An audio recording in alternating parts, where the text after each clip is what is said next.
Bonsoir, bonsoir. Désolé, hein, il y a quelques amis qui vont arriver tout à l'heure, notamment ceux que tu connais, Johan Siri. Salut frère. Ok, pas de problème.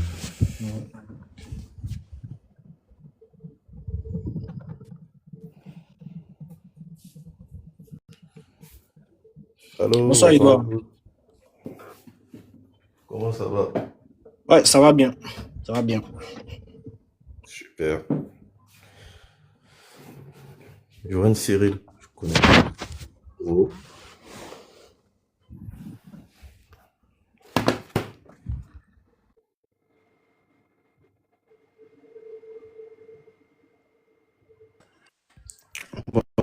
Bonsoir les gars. Bonsoir. Oh, le cadet. D'accord. Ouais, j'espère que vous allez bien. Je viens d'entrer, je viens d'arriver à la maison, donc laissez-moi le temps de me débrouiller, puis je vous rejoins.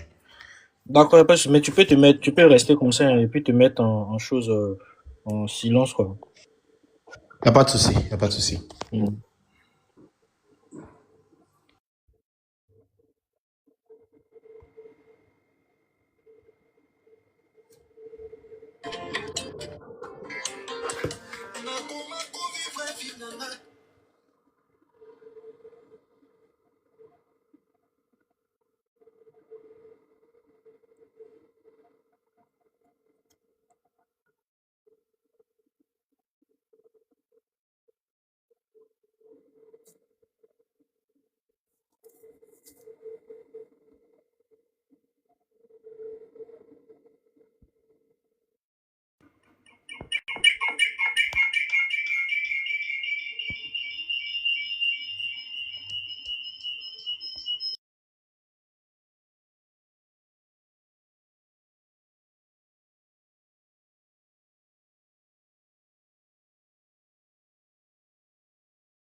Bonsoir, bonsoir. On attend encore on attend encore certaines personnes. J'ai vu Gao, Kofi, ouais, là, lui, je le connais pas. Est-ce qu'il peut rapidement se présenter? Bonsoir, monsieur Gaouri Kofi. Bonsoir, monsieur Lot. C'est Gaori. Ah, Gaouri, ok. Ok, Oui, oui. d'accord. Bon, ok. D'accord. Bon, comme c'est mon nom patronymique voilà, qui est sur le profil, hein, voilà, quoi. Sauf que il sait pas, apparemment, il n'y a pas mis de photo. D'accord, Mais je suis membre de l'ASO. Je reconnais plusieurs visages ici. Voilà, d'accord. je suivais par moment le live. Donc, quand j'ai vu Gilles Christ le poster en statut aujourd'hui, bon, je lui ai dit, bon, je souhaiterais prendre part. Et puis, bon, voilà, il m'a dit, non, il n'y a pas de souci. D'accord. C'est vraiment gentil, c'est vraiment gentil. Mais je crois que je reviens, je vais couper mon micro, je vais écrire à quelqu'un et puis on va libérer une place pour, pour le modérateur. Non, tout compte fait, moi, je peux descendre, hein. Je peux descendre, vous suivre. Et puis, bon, après, voilà, comme je le faisais d'habitude. D'habitude, D'accord, il n'y a pas de souci. Si tu veux monter, tu fais signe comme ça, on va libérer une place pour te faire monter. C'est vraiment vous pouvez me gentil, faire merci. descendre. D'accord, il n'y a pas de souci. Voilà.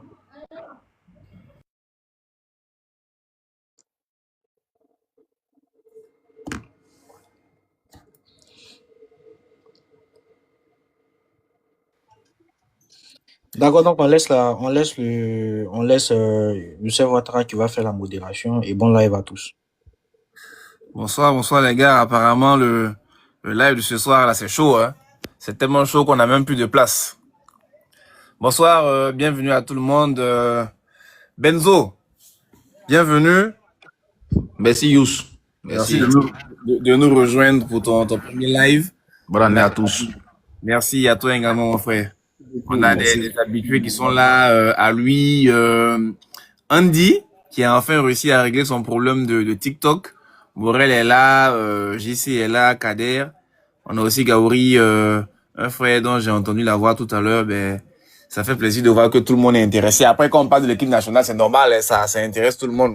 Il y a un autre sujet dont on aurait pu parler avec nos cousins du Real Madrid qui se sont fait laminer hier, ce qui a entraîné le renvoi de leur coach. Mais bon, pour l'instant, la priorité, c'est aux éléphants. Donc, on va se dire les vérités sans faux fuyant, comme cela a été annoncé dans l'annonce, dans la fiche de teasing qui est passée sur TikTok. Donc, je vais rapidement donner connaissance des différents points qu'on va évoquer. Premièrement, on va se demander à qui la faute. Qui est le responsable de l'élimination des éléphants? Sont-ce les joueurs? Est-ce le coach? Est-ce le poids de l'histoire? Est-ce la malédiction? On va essayer de voir d'abord à qui la faute. Dans un second temps, je nous propose de revenir a posteriori sur la liste de faillis, parce que bon, pour moi, tout part de là. Hein. C'est vrai que lors de l'émission 0 qu'on a faite quelques jours avant le début de la compétition, on avait largement analysé la liste, mais aujourd'hui, à la lumière de la compétition qui vient de s'achever malheureusement pour nos éléphants, on a un regard beaucoup plus avisé sur cette liste-là. Donc, je propose qu'on revienne dessus pour se demander si c'est le bon commando qui avait été sélectionné, qui ne méritait pas d'aller au Maroc et quel absent nous a le plus manqué au cours de la compétition. Dans un troisième temps, on va s'intéresser précisément au match en lui-même.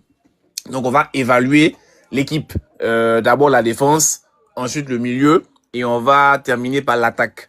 Quatrièmement, on va, à tour de rôle, chacun va donner son top, son ou ses tops de la compétition, mais également son ou ses flops au niveau des joueurs de la compétition. Et on va terminer avec des perspectives pour l'avenir, avec deux questions principales que j'ai prévues. Est-ce qu'on doit aller avec le coach Faye au mondial? Et quels sont les joueurs qui, selon vous, doivent dire adieu à la sélection? Voici donc un peu le menu de l'émission. Je sais que les esprits sont un peu...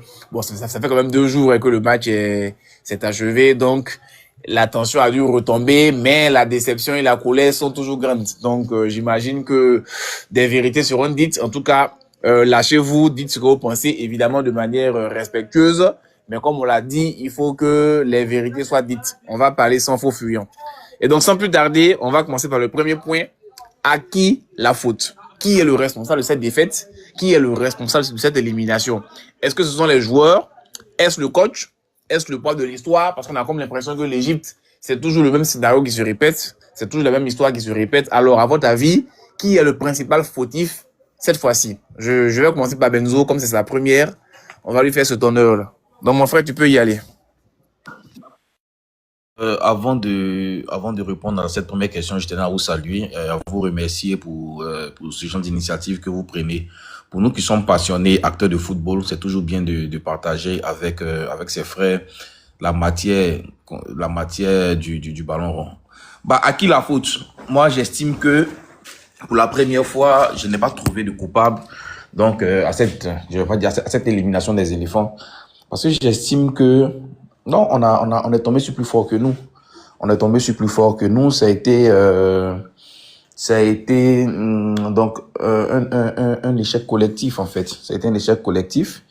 Voilà. J'ai trouvé que Faye MS, à part le fait qu'il ait fait ses remplacements un peu plus tard, n'a pas commis de grandes fautes. Je le disais hier à Jules Christ, au terrain et aux autres. Voilà. L'équipe, le 11 qui a été mis a été le meilleur 11 qui s'est montré tout au long de cette compétition. Donc pour moi, est-ce qu'on peut trouver un responsable? Non. J'estime que ce cas de finale là, on a péché. On a péché sur des fautes individuelles, on a péché sur des erreurs individuelles, un peu de manque d'expérience. Voilà, à part ces deux faits, je ne vois pas vraiment à qui peut incomber la faute de cette élimination. On est tombé sur plus fort que nous. On est tombé sur une équipe d'Égypte qui était disciplinée tactiquement, qui était au point physiquement, qui avait un schéma de jeu qu'ils ont bien respecté, qu'ils ont bien étudié, qu'ils ont bien appliqué. Voilà, pour moi, on est tombé sur plus fort que nous. Sur plus fort que nous, il n'y a pas pour moi, il n'y a pas de responsable de cet échec-là. Voilà. D'accord, merci Benzo. À Louis, tu peux y aller. À ton avis, est-ce que tu penses comme Benzo que on est tout simplement tombé contre plus fort que nous, ou bien à ton avis, il y a quand même un responsable qui pourrait quand même porter le chapeau? N'est-ce pas le coach Faye, les joueurs, le poids de l'histoire? À ton avis, c'est quoi? Ou c'est qui? Bon, selon moi, il y a... Bon, je vais un peu dans son sens, même si je pense, hein, il y a quand même une part de responsabilité au niveau de Faye et de ses joueurs. Parce que dans un premier temps, lorsqu'on t'oppose un schéma de jeu tactique, toi, en tant que coach, tu dois pouvoir trouver la faille. Sauf que tout au long de la rencontre, on n'a pas vu véritablement un moment où nos joueurs et Faye ont pu trouver une faille dans le système de jeu. L'objectif des Égyptiens était clair. On sait que le jeu des Ivoiriens passe par les ailes. On densifie l'aile, on se retrouve coupé. On a eu la possession sans véritablement faire quelque chose avec le ballon. Au niveau des joueurs, c'est comme il a dit, hein, ce sont des erreurs qui nous coûtent la victoire. Bon, malheureusement aussi par derrière au niveau de l'attaque, on marque 2 buts sur des faits de jeu, mais dans le jeu, je me rappelle même pas une ou deux actions où on a été dans la surface de réparation. Surtout la dernière action de Seko Fofana où il va s'enfermer quasiment sur l'aile alors qu'il y a des solutions. Donc pour moi, c'est un ensemble d'erreurs de la part du coach et de ses joueurs. Mais dans l'ensemble, bon, il y a quand même une satisfaction parce que j'avoue que ça faisait un moment qu'on n'avait pas vu des joueurs s'impliquer, se donner à fond. On sentait la déception. Ça nous rassure tant bien que mal que on retrouve quand même une certaine envie comparée à des compétitions précédentes où lorsqu'on perdait, c'était plus une déception parce qu'on ne sentait pas les joueurs très impliqués. Mais là, quand même, ils étaient très impliqués. De la satisfaction alors qu'on est éliminé, bon, j'avoue que je suis un peu, un peu surpris. Bon, hein. Mais pour l'instant, si je m'en tiens aux deux intervenants, en gros, c'est la faute à personne, quoi. Ou c'est la faute à pas de chance. On est juste tombé sur plus fort. Sinon, le coach, les joueurs, il n'y a rien à reprocher à personne. Yaya Fofana, il a été impérial. Il a été le meilleur défenseur de la compétition. Tout va bien, quoi, de le meilleur des mondes. Bon? Non, on ne dira pas tout va bien. Ouais. Forcément que dans les détails, il y a des endroits où on a péché. Ouais. Mais de manière globale, vu que là, on se demande à qui la faute, de manière globale, la faute est partagée, selon moi, entre le coach et ses joueurs. Sauf que on peut tirer du positif là-dedans. D'accord. Dans tous les cas, on aura l'occasion de revenir plus en détail sur l'évaluation des différentes lignes de l'équipe. Donc, merci. Tout à l'heure, on reviendra à vous. Il y a Mister Rata qui s'est connecté. Bienvenue. Mais comme il vient d'arriver, on va d'abord passer la parole à Andy, à Morel, et on va terminer par Mister Rata. Non, Andy, tu peux y aller. C'est bon. Toi, qui est le responsable? Famille. Déjà, comme lors d'une guerre, quand ça marche, on félicite le général pour la tactique qu'il a mis en place. Quand ça échoue, c'est lui aussi qui est le responsable. Il disait Kennedy, la victoire a mis paix, la défaite est orpheline. Voilà, je pars du principe que tout part déjà de la liste de M. Faye, qui est l'entraîneur. Depuis sa liste, moi j'avais constaté des joueurs qui n'avaient pas de place. Donc tout part de la liste. Et puis après, ouais, la défaite, on peut la mettre sur l'entraîneur pour dire. Après, on avait une disposition tactique. Voilà. Au début, l'entraîneur cherchait son 11. Après, il a retrouvé son 11 face au Burkina, qui a donné tellement satisfaction à tout le public ivoirien. Tous on était d'accord.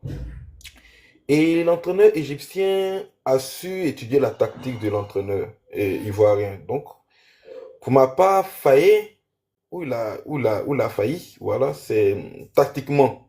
Sinon, après, il n'y avait rien à dire. Les joueurs ont donné.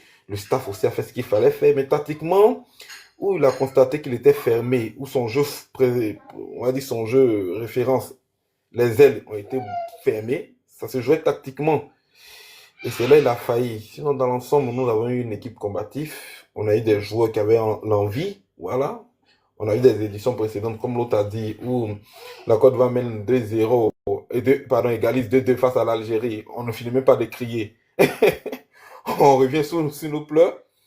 Là, par contre, c'était vraiment différent. On avait une équipe avec de l'envie, avec une équipe toujours réactive, voilà. Et je me dis que ça pêchait tactiquement. Félicitations à mon équipe. Il y a longtemps, on n'avait pas vu cet état d'esprit. Et c'est ce que je dis toujours, Faye a inculqué cet état d'esprit-là à l'équipe ivoirienne. On ne rien lâcher jusqu'au bout. Et ça, comme on le dit, c'est vrai, c'est une défaite, mais une défaite avec beaucoup d'enseignements. Merci. Une équipe réactive, mais qui est éliminée. Hein. Bon, ok, d'accord. Morel, vas-y. Alors, merci de me donner la parole, les gars. Ça faisait un moment que je ne suivais pas les lives, mais aujourd'hui, quand j'ai vu le thème dans le groupe, j'ai dit aujourd'hui, là, il veut qu'on vienne parler des éléphants, parce que c'est un sujet sur lequel on peut passer pratiquement 1h30 à cibler les responsables, mais je ne vais pas être assez long. D'abord, le responsable numéro 1, c'est le coach. Voilà, c'est le coach. Pourquoi c'est le coach? Parce que après 10 minutes de jeu dans ce match, pas 10 minutes même, après le premier but, on devait sentir déjà quelques consignes au cadre. C'est-à-dire quoi, les caissiers, puisqu'il fait la première erreur, les caissiers, Ibrahim Poulet dit, ces gens-là, ils jouent en bloc bas. Qu'est-ce que nous on doit faire? Ou bien, quelle est l'attitude à tenir? Parce que les Égyptiens sont venus, ils ont regardé le match contre le Burkina, ils ont vu que on a 2 itinéraires. C'est-à-dire quoi? On prend Yaya Fofana donne à Kosonou passe à Kessié, il tourne, s'il n'a pas donné à Diomandé, il va donner à Amad Diallo. C'était les 2 itinéraires. Et qu'est-ce que Ossan Hassan fait? Il bloque ces 2 itinéraires et puis on est bloqué. Tout bêtement. Il met 5 défenseurs. Dès qu'on balance pour Amad Diallo, 3 joueurs s'en vont vers lui. Dès qu'on balance pour Yann Diomandé, 3 joueurs vont vers lui. Qu'est-ce qu'on fait? Et on voyait Faye qui ne réagissait pas. Il était assis, il regardait, il observait. On ne sait pas c'est quoi il observait, mais il observait. À la mi-temps, aucun changement. C'est-à-dire qu'on revient avec le même 11. Mais après 20 minutes de jeu, 15 minutes de jeu en deuxième mi-temps, tu dois au moins réagir. Son premier remplacement vient à quelle minute? 78e minute par là. Hein. C'est-à-dire qu'il n'avait même plus la même mise. Sur ce match. Il n'avait plus la même mise sur ce match. Et là, c'est quelque chose de déplorable, quoi. Pour un coach de sa trempe, bon, c'est vrai qu'il n'a pas entraîné de grands clubs, mais pour quelqu'un qui entraîne une équipe nationale comme champion d'Afrique, quoi. Champion d'Afrique, qui vient, qui n'a, comment je vais dire ça, qui n'a aucune lecture tactique sur un match vraiment serré, c'est compliqué. Ossan Hassan, c'est pas un grand coach. Il a juste étudié notre match contre le Burkina, c'est fini. Le match est bouclé. D'autant que le sélectionneur lui a facilité la tâche en reconduisant exactement le même 11. Il a reconduit le même 11. Le même 11, donc... ouais. On peut prendre un but vite, ça arrive, c'est le football. On peut prendre un but vite, on ne rentre pas bien dans le match, on a les jambes qui tremblent un peu, on peut prendre un but. Mais après 15 minutes, 20 minutes, qu'est-ce que tu fais? Il faut réagir. Ouais. Même en première mi-temps, on peut faire sortir un joueur, ça se fait. Qui lui a dit qu'on ne peut pas sortir de joueurs en première mi-temps? Ouais. Tu vois qu'il y a des personnes qui flottent, tu les mets dehors, ouais. tu reconduis tactiquement quelque chose de bon et puis on avance. Ouais. Ouais. Bon, d'accord. Parce que lui seulement, il peut faire au moins 1h30 sur lui. Bon. Maintenant, après lui, les deuxième responsable, il prend les cadres. Voilà, ce sont les cadres. Les cadres ont failli, mais on aura l'occasion de revenir. Caissier, Yaya Fofana Voilà, et consorts. Kessié, Yaya Fofana, voilà. D'accord. C'est là, bon. Il y a beaucoup de choses à dire sur eux, mais bon, je vais m'arrêter là. Plus qu'il y a d'autres thèmes. D'accord, Je vais ok. m'arrêter. Franck Olivier, vas-y, s'il te plaît. Désolé, tout à l'heure, je t'ai oublié. Tu Non, peux c'est y pas aller. grave. Ça On peut va. arriver. Ah, Je suis connecté, Cadet est revenu. Ok, vas-y, donc, je suis vas-y. connecté avec un compte, le compte du haut. Donc, c'est. Déjà, pour moi, la première chose, c'est qu'il faut déjà. Ce match montre un peu le poids de l'histoire qu'a l'Égypte sur la Côte d'Ivoire. Je veux rappeler en fait que dans le staff de l'équipe nationale, on a Kalou Bonaventure, Aouna Dendane et plusieurs traumatisés de l'Égypte de 2006 jusqu'à 2008. Donc, il y avait déjà ce poids de l'histoire. La deuxième chose, pour moi, comme Morel l'a dit, hein, c'est failli. C'était connu en fait. On connaissait déjà les forces et les faiblesses de l'équipe de Côte d'Ivoire. Après le match contre le Burkina, il y a eu plusieurs analystes qui ont essayé d'analyser un peu le jeu de l'équipe de Côte d'Ivoire. Et on voyait que les dangers en fait venaient de nos ailiers. Et quand on vient reconduire le même système, sachant que l'Égypte allait défendre, pour moi, ça c'est une faute de faille. Après, je sais pas de l'accabler. Je me dis que c'est un jeune coach qui n'a pas encore une bonne maîtrise tactique, mais c'était tellement prévisible que l'Égypte allait jouer comme ça. Et la deuxième chose, comme Morel aussi, hein, ce sont aussi les cadres. On a Kessié qui fait une mauvaise canne. On a Sangaré qui n'est pas à son poste, qui joue 6. On a Kosonou qui tremble. Oula. Kosonou qui tremble pendant les grands matchs. Et Yaya Fofana qui n'est pas rassurant depuis le début de la CAN. Donc, il y a tout ce mélange-là qui a fait que on n'a pas vraiment bien joué. Mais après, ça a été un bon match pour moi. On n'est pas resté on n'est pas resté dans la peur. L'équipe a réagi à chaque fois qu'il y a eu des buts.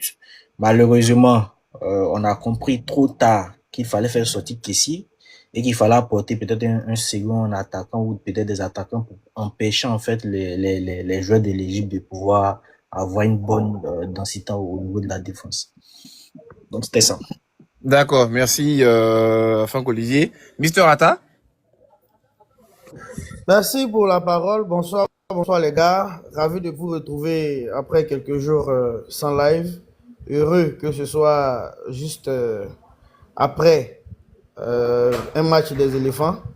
Déçu que ce soit juste après une défaite. Malheureusement, il faut en parler. Malheureusement, il faut épiloguer là-dessus. Et qui dit épiloguer là-dessus dit que naturellement, il y a beaucoup à dire. Il y a beaucoup à dire relativement au premier point déjà. Moi, je pense que c'est une conjugaison de ces 3 points. Se limiter à un seul aspect serait regarder la pièce d'un seul revers. Et tous ces éléments-là, mis ensemble, ont donné naturellement cette débâcle. Je dis débâcle parce qu'on est éliminé, mais comme les autres l'ont dit, il y a beaucoup de bons, même s'il y a également beaucoup de moins bons.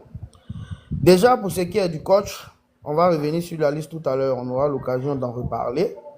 Mais on a tous constaté un Faye bouffé tactiquement. Je pense que pour tout match, que ce soit à la CAN ou que ce soit ailleurs, les compositions d'équipe sont communiquées d'avance. Je pense que sur ce point-là, je n'accable pas Faye parce que c'est un système qui a marché. Il a bien voulu le reconduire. Mais en occultant que l'autre en face de lui a naturellement vu aussi comment ce système a marché. Donc tu prends le même et tu recommences. On part, le match commence, tout de suite on se rend compte que l'Égypte est venue avec une équipe défensive, une formation totalement défensive. Je disais pour rire que je suis sûr que quand ils ont marqué le premier but, ils se sont dit, aïe, on a marqué quoi? Parce que pour eux, c'était pas évident. Le système était dès les premières minutes connu d'avance. On bétonne derrière, on lance les 2 flèches, on met un joueur très technique derrière les 2 flèches, celui-là qui sait casser le rythme et qui sait en même temps donner de la visibilité au jeu. Et naturellement, il aère le jeu en lançant les 2 flèches selon son bon vouloir. Le premier but, je viens sur le deuxième point, les joueurs. Les joueurs, moi j'en veux tant au cadre qu'à toute l'équipe. Au cadre, on aura l'occasion de revenir tout de suite, des cadres fébriles qui ont au mauvais moment vacillé dans le mauvais camp, c'est dommage.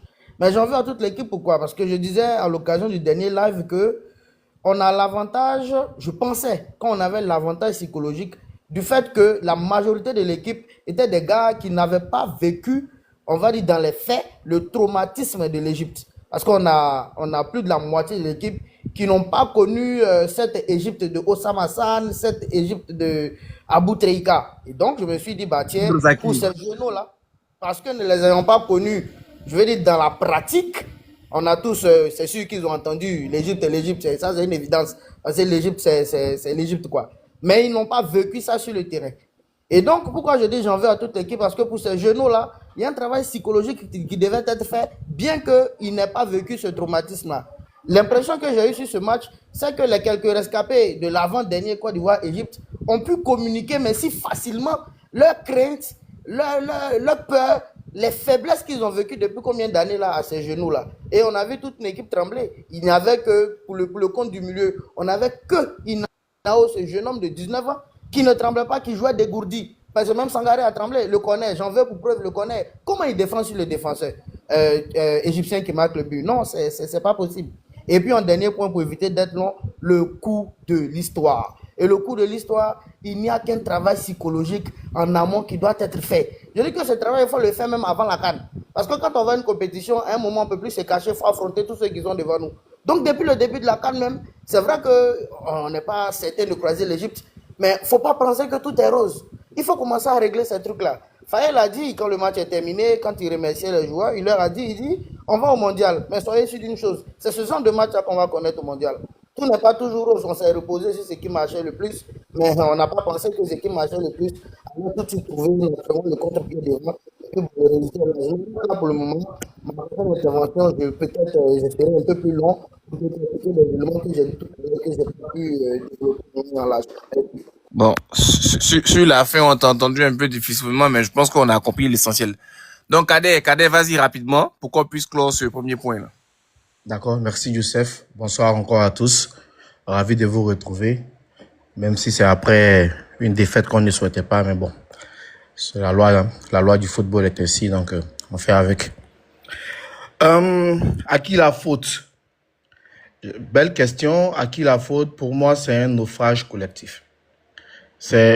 Quand je dis collectif, je mets à la fois les joueurs et le staff. Ils sont tous coupables, surtout le staff et les cadres de l'équipe. Le staff parce qu'il n'a pas su réagir ou il n'a pas réagi à temps, parce qu'on était bouffé physiquement et tactiquement dans ce match. Les Égyptiens ont très bien étudié notre jeu.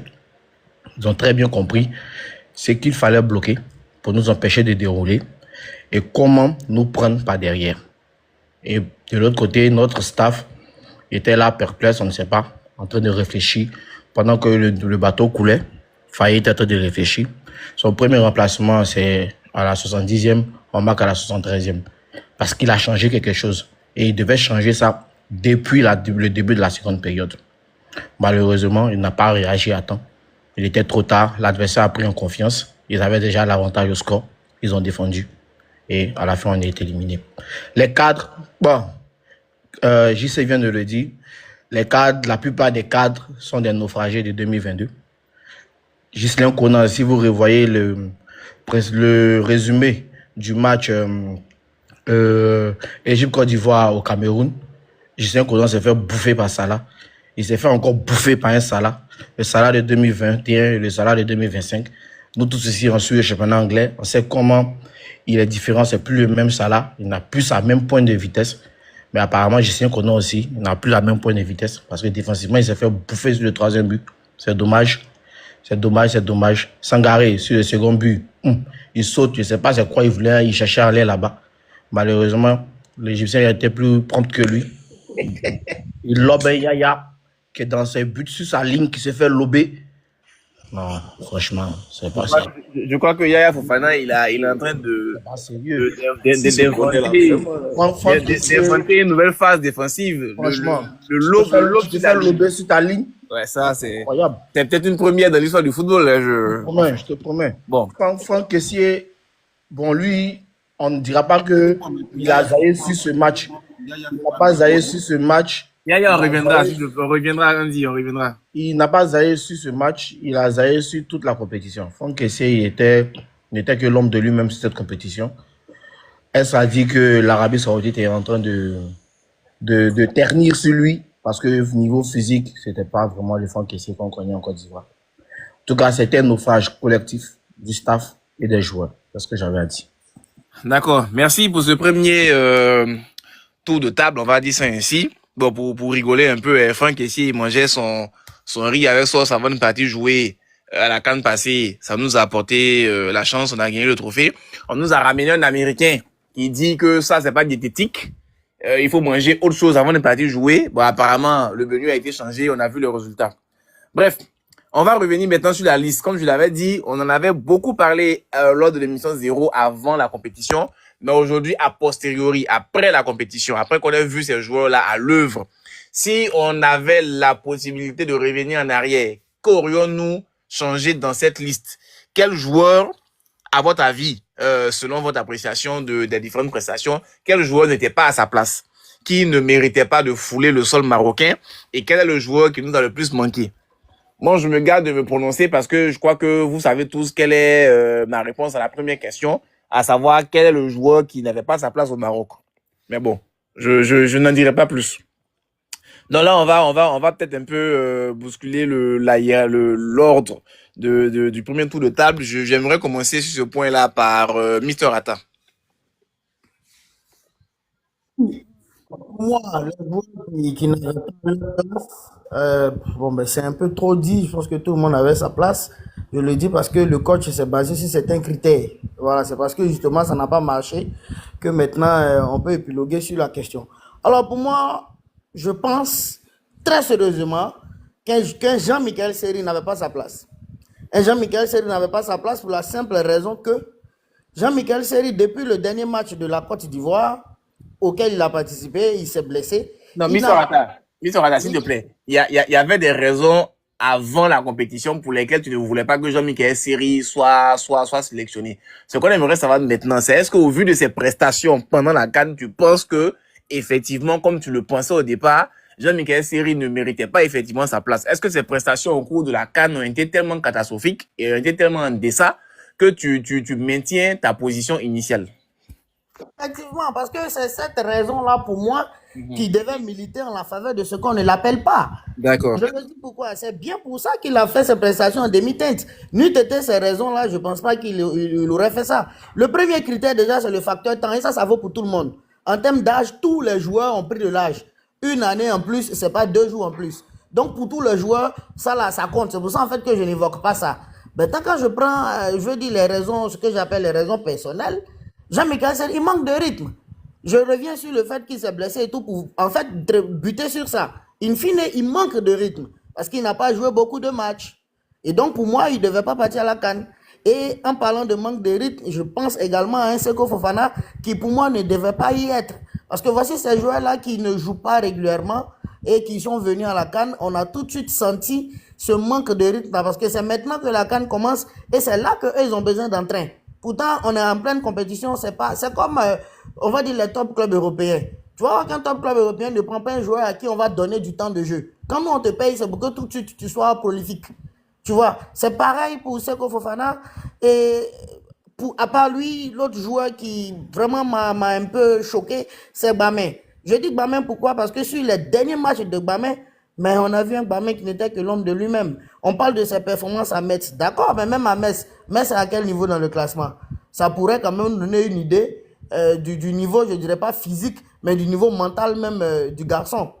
Et puis pour finir en attaque, moi je pars à cette compétition-là, je ne vais pas avec Bayo. Je n'ai pas manqué de le dire.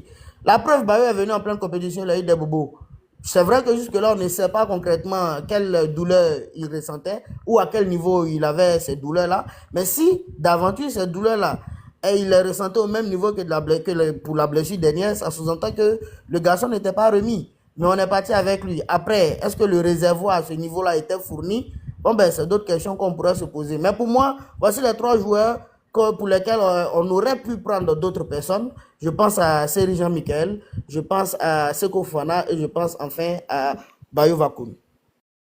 D'accord, merci Mister Atta. J'aimerais demander à Franck Olivier la même question. En fait, ce qu'on va faire, c'est qu'on va alterner. Il y a certains qui vont nous donner les joueurs qui, selon eux, finalement n'auraient pas dû aller au Maroc, et puis d'autres qui vont se prononcer sur les joueurs qui nous ont manqué, qu'on aurait dû amener au Maroc. Donc, Kassou, tu peux y aller. Selon toi, quel joueur finalement, a posteriori, après la compétition, à ton avis, n'aurait pas dû aller au Maroc? Je crois que ma liste sera longue, hein. Déjà en défense, bon, en défense, j'ai pas de problème. Au milieu, je crois on aurait dû peut-être se passer de Série Jean-Michel, de Bamin, de Seko Fofana.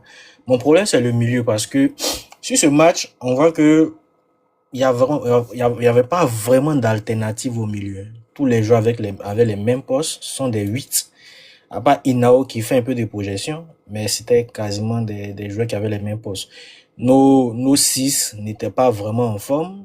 Comme Mr. Atta l'a dit tout à l'heure, Serge Jean-Michel était blessé depuis je crois que c'était un regroupement de l'équipe nationale de Côte d'Ivoire sur un terrain synthétique au Libéria plutôt. Et depuis là, il n'a plus joué jusqu'à peut-être 1 ou 2 semaines avant la CAN où il a enchaîné peut-être 2 ou 3 matchs.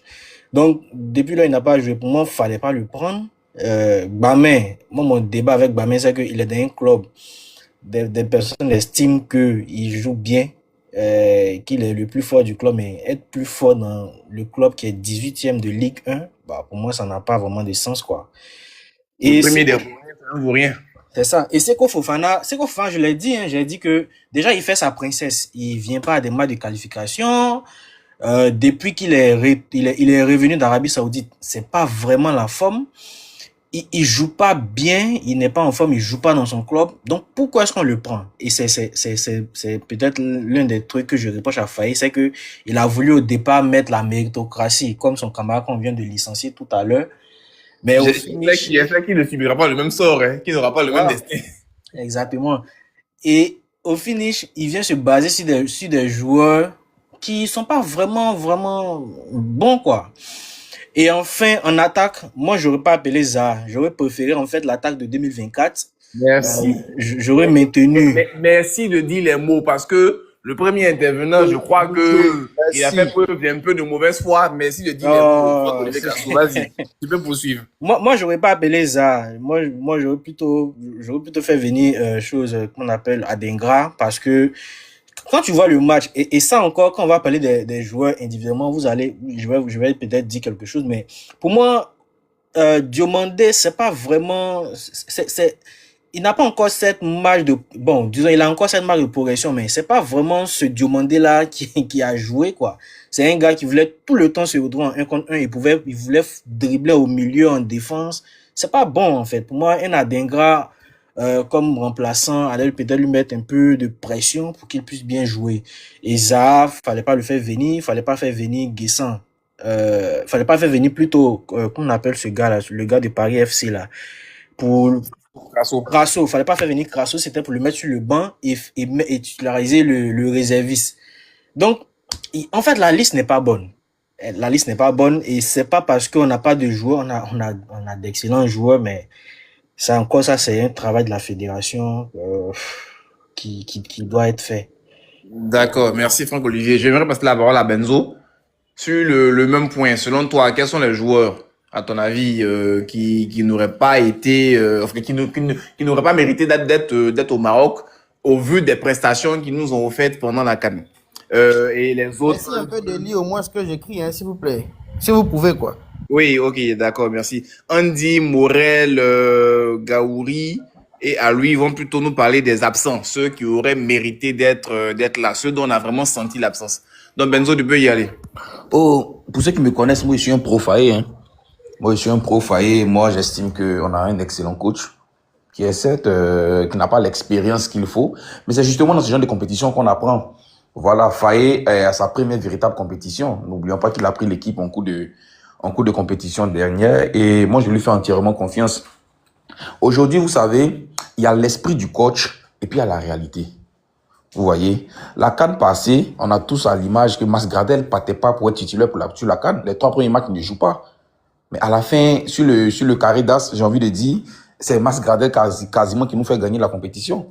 Quand tu prends Max Gradel, quand tu prends notre trio offensif, n'était pas titulaire pendant les matchs n'était pas titulaire pendant les matchs de poule à la CAN 2024. Voilà, donc lorsqu'un coach fait sa liste, il a l'esprit avec lequel il veut jouer. Il a l'esprit avec lequel il veut jouer. Et puis, arrivé en compétition, bah, il peut arriver que les choses puissent chambouler. Voilà, donc pour moi, nul était les performances du jeune Inao, bah, Siri partait pour être titulaire. Parce que c'est clair dans l'esprit de Faye qu'il recherchait sa sentinelle qu'il n'avait pas encore eu. Depuis la blessure de Seri Jean-Michel, contracté en Sierra Leone, je pense, sur un terrain synthétique, il recherchait cette sentinelle qu'il n'avait pas encore eu, qu'il n'avait pas trouvé. Sangaré joue 6 à Nottingham Forest, mais ce n'est pas son poste de prédilection, on le sait tous. Donc, Faye était parti avec l'esprit d'avoir celui qui allait stabiliser son milieu, en l'occurrence Seri Jean-Michel. Nul était, comme je le dis, les exploits du jeune Inao, bah c'est Seri qui partait. Voilà, donc pour moi, il a fait une liste complète, il a fait une bonne liste. Faye a fait une très bonne liste. Pour moi, il a fait une bonne liste. Sauf qu'il a manqué ce milieu créateur pour moi. Voilà, il a manqué ce milieu créateur. Et le seul bémol que je sais, il faut qu'il a sélectionné Willy Boulier et consort, mais le seul reproche que je peux faire à Faye, c'est d'avoir pris trop de joueurs défensifs et puis trop de joueurs offensifs. J'ai envie de le dire ainsi. Il n'y a pas eu, je vais dire, ce milieu de terrain créateur comme Amani Lazare, comme Baba Diomandé. Il n'y a pas eu un autre milieu de plus que le jeune Inao. Parce que pour moi, par exemple, le jeune Inao ne partait pas pour être titulaire. Finalement, il était le milieu le plus en vue de l'équipe de Côte d'Ivoire. On aurait dû sacrifier un défenseur de plus.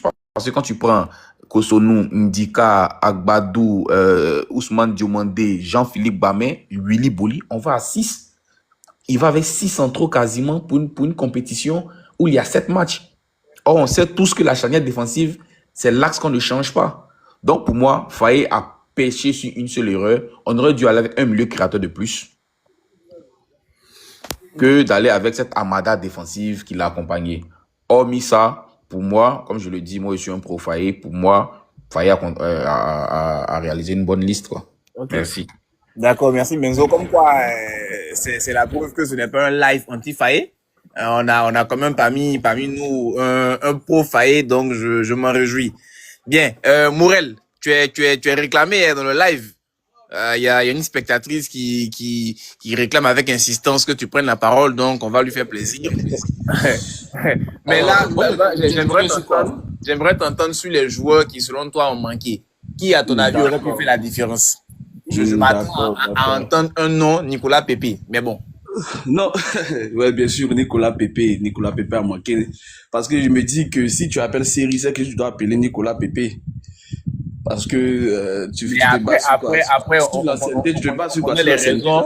on connaît les raisons qui ont conduit à la non-sélection de Pépé. Oui, ça, c'est des raisons extra-sportives, donc on va pas revenir dessus.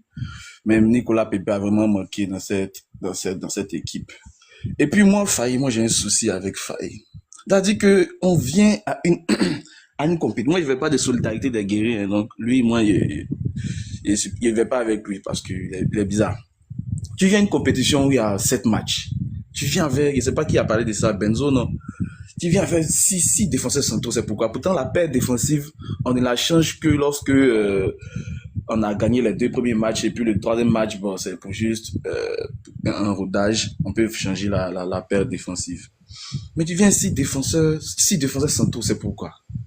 On n'a même pas de meneur de jeu. Pourtant, toi, ton système préférentiel, c'est un 4-3-3. Un 4-3-3, il y a déjà le 6, il y a le 8 et il y a le 10, celui qui peut garder le ballon quand c'est chaud. Les plus de quoi, notre milieu de terrain. Comme meneur de jeu, tu aurais pris qui? J'aurais pris par exemple Baba. Oui. J'aurais pris Baba ou le gars là, Parfait Gagon. Ouais, qui était réserviste et qui finalement n'a pas intégré la liste. Il était réserviste, mais il n'est même pas venu. Pourtant, on avait Ale qui était blessé. Il s'en va appeler Guessin. Bon, il y a déjà Krasso qui est là. Bon, on ne sait pas.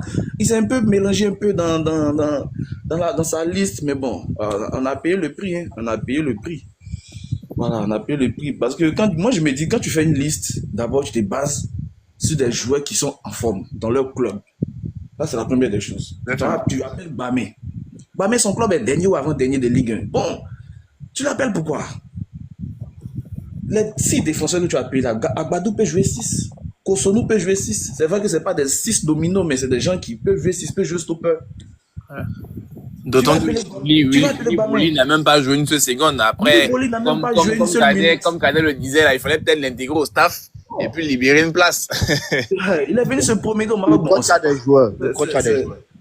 C'est cette liste-là, vraiment. Celui qui a manqué, bon, pour moi, à vrai dire, c'est Nicolas Pépé. Et puis, il a manqué au moins un 10. Quelqu'un qui pouvait garder le ballon. Vous avez vu contre l'Égypte, on avait besoin de ce type de joueur-là. Un joueur qui pouvait garder le ballon. Parce que les gars avaient un pressing vraiment à la culotte. C'est-à-dire que quand tu touches le ballon, il y a déjà un Égyptien derrière toi. Donc, il fallait quelqu'un au moins pour garder le jeu, garder le ballon. Et puis, bon, voilà quoi. Il nous a manqué vraiment un 10. D'accord. Et puis, Nicolas Pépé pour ses dribbles déroutants, quoi. Voilà. Après, sur le cas Pépé, bon, moi, oui, je rejoins un peu Benzo. Benzo, dans le chat, demande si Pépé est plus percutant qu'Amad Diomandé. A posteriori, c'est facile de réclamer Pépé, mais bon, moi, je ne pense pas qu'il aurait changé quelque chose de fondamental s'il avait été là, hein. Parce que, bon, Pépé, on a tous vu cette dernière prestation, qu'on a tous critiqué, son jeu en dilettante, donc, franchement, bon, après, les absents ont toujours raison, hein, dans ce genre de contexte. Donc, bon. Voilà, donc je vais passer la parole à Gaouri et il sera le dernier à se prononcer sur ce point-là pour ne pas trop s'étirer. On a encore plusieurs points à aborder. Donc je m'excuse auprès des autres et on va devoir avancer. Donc Gaouri, vas-y. Toi, je te donne la possibilité, comme c'est ta première intervention, de nous dire qui est-ce que tu n'aurais pas amené au Maroc et qui est-ce que tu aurais sélectionné si tu avais été à la place de Faye. Et bien évidemment, a posteriori, au vu des prestations qu'on a pu voir de la part des joueurs sélectionnés. D'accord. Bonsoir à tous, parce que quand j'étais monté tout à l'heure, il y avait quelques personnes qui n'étaient pas encore là. Voilà, j'ai réité encore mes remerciements. Et je constate avec amertume que vraiment Benzo est vraiment un pro Faye, hein. Voilà, il pense que si c'était un autre coach, il ne serait pas allé de même mode. Ben, je suis vraiment désolé de le dire, mais voilà, Faye, tu nous sors une liste, tu vas pour une compétition où toi-même, il me le dit, il pense, voilà, aller jusqu'au bout, c'est-à-dire que faire les 7 matchs, mais dans sa liste, voilà, je suis désolé de le dire, mais il emporte avec lui des personnes qui ne peuvent pas l'aider. Tu nous sors une liste, tu nous prends série. Mais, or, lui-même, dans ses critères de sélection, il le dit. L'un des critères de sélection, c'est la performance en club. Moi, mais je ne me souviens même pas où Série joue même. Je ne sais pas, on m'a dit qu'il joue à Maribor ou bien, je ne sais pas. Mais il veut dire les 2 mois avant la CAN, Série ne joue pas, Série est blessé, Série manque de souffle, il n'est pas performant. Alors qu'on sait que la CAN, ça demande plus de souffle. Et c'est malheureusement ce qui nous a manqué dans le match face à l'Égypte. On nous dit que l'Égypte a plus d'expérience que nous. Moi, je suis désolé. Je ne pense pas que l'Égypte a plus d'expérience que nous. Parce que quand moi, je prends le 11 de l'Égypte, comparé à celui qui est venu en Côte d'Ivoire ici, non, ils n'ont pas plus d'expérience que nous. Ils n'ont pas plus d'expérience que nous. Tu nous prends un Seko. Seko était blessé. En dehors du fait que la petite bruit qu'il a eu avec Habib Bey, mais au-delà de ça, Seko était touché. Il ne joue plus. À un moment même, Habib Bey le mettait même plus sur la liste des matchs. C'est quoi, 2 semaines, 2 semaines avant la CAN, voilà, il le mettait sur le match, mais il ne jouait pas. Donc moi, j'ai dit dans un groupe là-bas, il dit, oh, je sais déjà que Seko est éliminé. Malheureusement, on se retrouve avec Seko. Et on va à une compétition, je ne sais pas si c'est Benzo qui l'a dit, jusqu'à maintenant, Faye, ça fait près de 2 ans, il a la tête des éléphants. Il cherche encore une sentinelle. C'est pas possible. Près de 2 ans, avec tous les moyens qui sont mis à sa disposition, on ne peut pas trouver une sentinelle. C'est pas croyable. Et on espère gagner une autre CAN avec. Qu'est-ce qu'il fait de Baba Diomandé?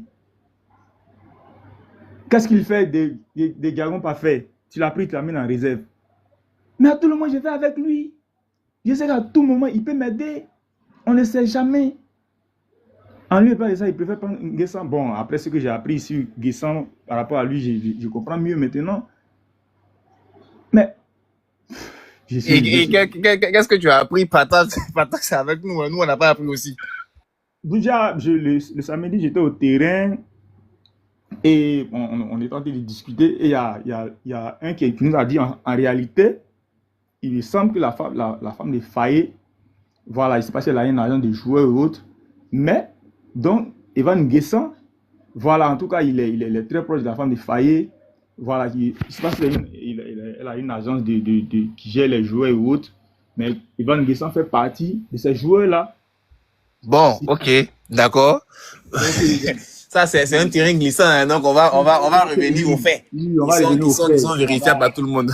On va pas épiloguer là-dessus. Mais voilà. D'accord, donc tu aurais aimé voir les babas et consorts. Bien évidemment. D'accord. Il faut nous aider. D'accord. On va avec des cadres et au final, dans ce milieu de terrain-là, à part les petits Inao, des personnes d'autres nous diront tous, on a joué combien de matchs? Durant les 4 matchs qu'on a joué, les 5 matchs qu'on a joué, il n'y a aucun qui sort du lot en dehors du petit. D'accord, ok. Ça marche. Merci Gaouri, merci pour cette intervention qui prend un peu le contre-pied de celle de Benzo le Profaé. Donc voilà, on va maintenant se concentrer sur le match en lui-même. Voilà, j'aimerais qu'on évalue l'équipe qu'on a vue à l'œuvre face à l'Égypte. On va d'abord évaluer la ligne défensive, après le milieu et on va terminer par l'attaque. Sur la défense, qu'est-ce que vous avez, quelles sont vos impressions? Voilà. La défense, évidemment, ça inclut le gardien. Bon, moi déjà, on va pas se voiler la face. La défense, pour moi, est clairement le secteur qui nous a plombé. Parce que lorsqu'on voit le premier but, bon, c'est vrai que l'erreur de base vient de Kessié, mais lorsqu'on voit comment Kosonou, déjà pour rigoler, pour la petite histoire, quelques heures avant le match, moi j'ai posté un statut sur WhatsApp de la vidéo de Kolo face au Taureau en 2008, en mettant comme commentaire: prions pour que Kosonou ne voit pas un buffle ce soir sur le terrain. Après, je sais pas si finalement c'est ce qui est arrivé, si finalement c'est un buffle que Kosonou a vu, mais franchement, bon, parce que franchement, sa défense sur Marmouche, là, jusqu'à présent, je l'ai pas comprise. Ensuite, Yaya Fofana, franchement, un gardien qui se fait lober sur sa ligne. Ghislain Conan, sur le 3e but, qui se fait manger, bouffer par Salah comme un enfant. Et bon, franchement, la défense, pour moi, catastrophe totale. Mais bon, sur ce point-là, j'aimerais commencer par Andy. Andy, comment est-ce que tu as jugé la prestation de la défense?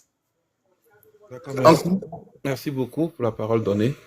Je vais commencer déjà par Yaya Fofana.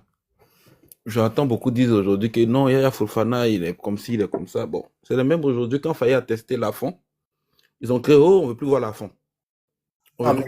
C'est pas parce qu'on n'aime pas Lafont. On regarde ce que... Je n'ai pas dit on n'aime pas. Je n'ai pas dit on n'aime pas. Okay. Je dis, aujourd'hui, certains se plaignent de Yaya Fofana, mais si on ne mettait pas Yaya Fofana comme était Lafont, c'est le même qui allait pleurer aujourd'hui encore. Vous dites que Yaya Fofana aussi, c'est pas... c'est un très jeune gardien. Hein. C'est un très jeune gardien. Il manque encore d'expérience. Voilà. Et moi, je pense que où il allait dans son nouveau club, je pense qu'il allait un peu... Il a régressé. Et je prends aussi le cas de... Toujours le club d'Angers. Je pense qu'ils ont des bons formateurs de gardiens. Parce que avec Kofi, il était allé à Lille, il manquait de temps de jeu, il allait où après, ça n'allait pas. Il faisait des boudes. Mais aujourd'hui, à Angers, on ne reconnaît plus avec Kofi. À la Coupe d'Afrique ici, il nous a fait des parades pas comme les autres. Et moi, je me dis, le fait que Yaya Fofana aussi soit à Angers, ça l'a propulsé. Aujourd'hui, il se retrouve, je pense qu'il est en régression. Et revenons sur ses fautes de main à chaque fois qu'il se fait lober. La finale de la CAN en Côte d'Ivoire. Regardez le but du défenseur nigérien. C'est le même lobe. On reprend encore ici, dernièrement encore, où le but du Cameroun, si je ne me trompe pas. Je sais pas si c'est le Cameroun, non? Le Cameroun. C'est contre le Cameroun où il se fait lober également. Bon, là, Mister Atta avait une analyse différente, mais bon, il aura l'occasion d'en parler. Je ne dis pas non, mais c'est le même lobe. On reprend encore même chose encore ici, ce qui s'est passé dernièrement. C'est le même lobe. Je dis peut-être dans les airs, il faut qu'il travaille ça, ou il travaille plus ses sorties sur les lignes, les 2-3 pas en arrêt avant de plonger, peut-être. À part ça, bon, je peux dire que voilà, la défense, j'accuse pas trop Kosonou. Peut-être, le but on l'a pris tôt. On l'a pris vraiment tôt. Ils n'étaient pas encore dans le rythme du match. Et le but est venu. Après ça, bon, je pense qu'ils ont assuré quand même, hein, selon moi. Voilà. Le premier but, vous voyez, c'est une erreur de caissier et Ghislain ne sent, il dit Ghislain encore, Cotonou ne voit pas le ballon venir. Au moins, il voit le ballon venir, c'est déjà trop tard. C'est Mamouche qui était dans le sens du jeu, qui suivait la trajectoire du ballon. Et comment ça s'appelle ça? Cotonou, lui, il suivait le départ de Mamouche. Donc, au moment où il s'en rend compte, le ballon est déjà à ses pieds, mais il a voulu faire ce qu'il pouvait faire, déployer le ballon vraiment au sous loin de sa défense, mais malheureusement, il a loupé son action. S'il avait réussi, on aurait écrit, ah, Cotonou nous a sauvés, mais comme il a loupé aujourd'hui, bon, on peut que l'accuser. Donc, défensivement, ils sont rentrés crispés, ils n'ont pas eu la sérénité d'Indika, mais après, ils se sont repris, mais l'Égypte a joué avec leur système de jeu, des touches de balle très rapides, 1, 2, 3 touches, ils ont bousillé la défense, et puis bon, l'erreur de Cotonou aussi, sur notre troisième but, le fait qu'il soit monté plus que, voilà, il pensait qu'il était resté derrière, il couvrait mieux, puis bon, ça nous empêchait, mais avec les scies, on refait le monde, donc du coup, ça a arrivé. Je pense que Faye va encore corriger ses petites lacunes défensives, et puis voilà. Merci. D'accord, merci Andy. Oui, pour rejoindre Morel, Yaya Fofana qui se fait chaque fois lober. Après, il faut peut-être aussi voir aussi au niveau du staff technique qui est l'entraîneur en charge des gardiens. Quand on sait qui il est, bon, ceci peut expliquer cela. À lui, vas-y. La ligne défensive, c'est quoi ton appréciation? Merci. Moi, je pense au niveau de la ligne défensive sur ce match-là, ils ont quasiment tous pêché. Peut-être Guelado qui n'a pas fait de grosses erreurs. Déjà pour commencer, Yaya Fofana. J'étais l'un de ses plus grands défenseurs. Mais sur le lob, franchement, il n'y a pas de... Ça fait plusieurs fois qu'il prend ce même type de but. Je sais pas s'il a du mal à apprécier la trajectoire des ballons ou je sais pas comment il voit le ballon venir, mais ça devient répétitif. Donc, on a l'impression, est-ce qu'il travaille véritablement cet aspect de son jeu? Est-ce que c'est pas une compétence héritée de son formateur à l'équipe nationale? Bon, il y a beaucoup de questions qui viennent sur lui. Pour Kosono, bon, je pense qu'il fait partie de l'un des derniers à avoir joué lors de la CAN 2021 contre l'Égypte. Je pense qu'il a hérité des traumas des Égyptiens, notamment en termes d'élimination, et qu'il a eu à paniquer parce que quand on regarde l'action, il avait bien les yeux sur le ballon. C'est pas ce qui s'est passé. Si c'est Marmouche qui s'est transformé en taureau comme avec Kolo, tout d'un coup, il a eu une réaction, mais tellement difficile à analyser. C'est-à-dire qu'il pouvait avoir le ballon, il a paniqué, il a voulu mettre son pied en opposition, il s'est loupé. Sur Ndika, je pense, sur le troisième but, déjà, ça part de sa couverture. Les autres ont essayé de faire une ligne défensive avancée. Lui, il est resté en retrait. Donc, finalement, il couvre l'Égyptien. Et Ghislain Kodan qui suit ça là, du centre jusqu'à sa surface de réparation, sans se dire que le ballon va venir vers l'intérieur. Donc, je dois passer de l'autre côté pour pouvoir empêcher le ballon de toucher Salah, et il reste à l'extérieur tout le long de sa course. Il cherche pas à changer de trajectoire, et au dernier moment il cherche à mettre son pied. Le gars, il est devant toi, tu mets ton pied, au pire des cas, ce que tu peux créer, c'est un penalty.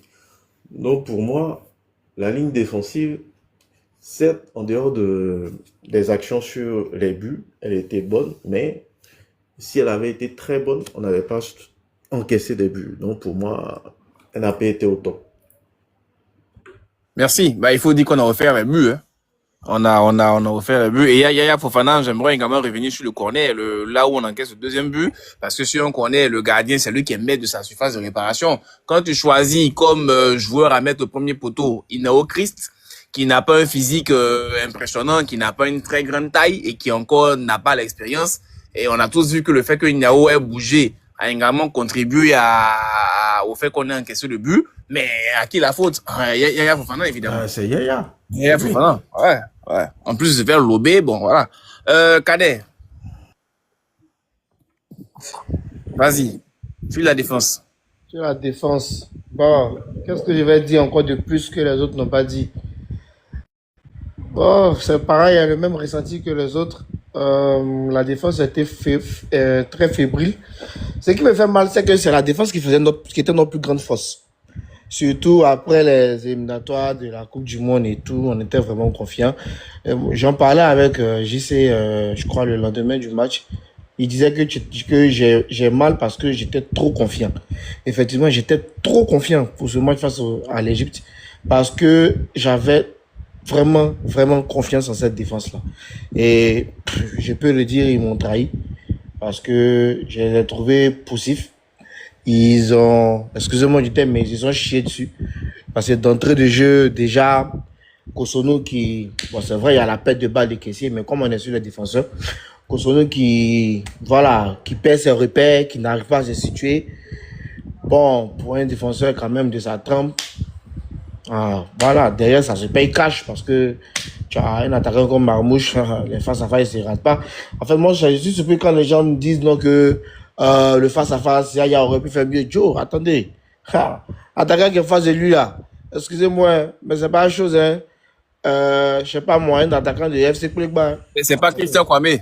Voilà, c'est pas Messi, c'est pas Christian Kwame, quand même. C'est Marmouche. On peut pointer du doigt. Au passage, Christian Kwame, c'est un très bon joueur. Ouais, d'accord. Si tu le dis. D'accord. On peut pointer du doigt Yaya peut-être sur le second but.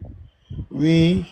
Un peu quand même sur le troisième but, mais sur le premier face à Marmouche, excusez-moi, il ne pouvait rien. Voilà, malheureusement, j'ai entendu à la conférence de presse Faye qui disait que ce qui lui a fait le plus mal, c'est le premier et le troisième but. Mais moi, je dis que c'est le deuxième but qui nous a plombé. Parce que le deuxième but, sur un corner, Yaya qui s'est fait lober encore, je le répète, sur sa ligne, c'est dommage parce que si on ne prend pas ce but, à 1-0 quand même, il y a encore de l'espoir. Mais 2-0, quand on revient des vestiaires et Faye qui ne réagit toujours pas, bah, c'est difficile de revenir au score face à des Égyptiens très disciplinés comme cela. Ouais. Ah, bon, la défense a failli, malheureusement. Ok. C'est dommage. Je crois qu'il y a des joueurs qui ont laissé leur nom, qui ont associé leur nom à des gestes célèbres au football. La Madjer, tout le monde sait ce que c'est. Je pense qu'à ce rythme-là, on aura aussi la Yaya. La Yaya, ça sera le geste pour un gardien qui consiste à se faire lober parce que lui, ça devient une habitude pour lui.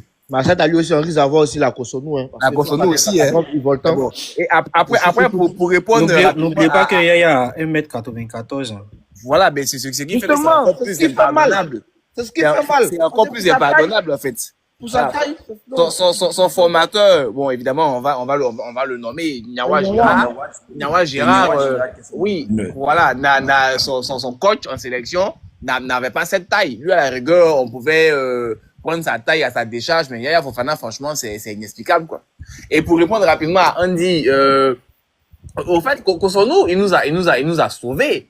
Clairement, contre le Cameroun dans la dernière minute, et tout le monde l'a applaudi, tout le monde l'a encensé. Mais bon, après, ce sont des professionnels. Et s'ils commettent des erreurs, notre rôle également en tant que supporter, mais aussi en tant qu'analyste, c'est de pointer les insuffisances. Donc, c'est pas qu'on veut forcément descendre quelqu'un, mais lorsque c'est bon, on dit que c'est bon. Lorsque c'est moins bon, faut aussi qu'on ait le courage de le dire. C'est ça aussi l'honnêteté intellectuelle en tant que d'abord fan de football, supporter, mais aussi en tant qu'analyste. Mais bon, on va avancer à présent sur la ligne du milieu et j'aimerais commencer là par Gaouri. On aura ensuite Mister Atta et on va terminer par Morel. Je crois qu'à lui, il a déjà parlé de la défense. Donc, si Gaouri est avec nous, il peut y aller pour le milieu. Vas-y. De la lourde tâche de parler du milieu. Ouais. C'est tout peiné, mais bon, on sait tous que le premier responsable, c'est notre capitaine. Hein. Voilà, c'est notre capitaine qui nous a lâchés. ou du moins, il n'a jamais été présent durant toute la compétition parce que je ne vois véritablement pas un match où Kessié a pu se démarquer. Et singulièrement pour ce match contre l'Égypte, là, franchement, dit Kessié était perdu. Ouh là là. Par moment même, je le voyais sur l'aile là-bas. Amal était obligé de revenir au milieu. Par moment, Amal se retrouvait sur le côté de Yann Diomandé. Kessié était toujours sur le côté de Amal. Celui avec qui j'ai décidé le match, il dit attends, Kessié a quel souci aujourd'hui là? Et bon, on n'était pas les seuls, hein. Voilà. Et les journalistes, tous les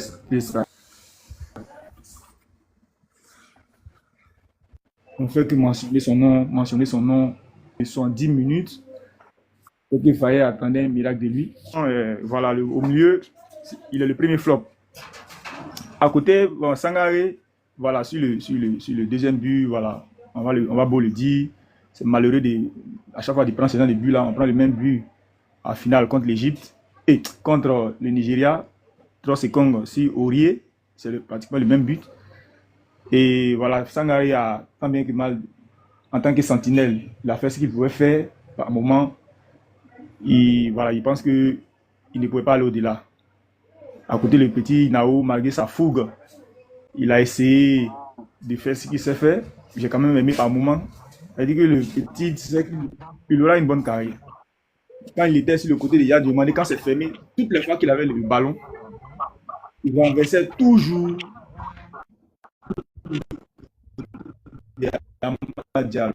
ou bien des Guéla. Quelques petites difficultés avec Gaouri.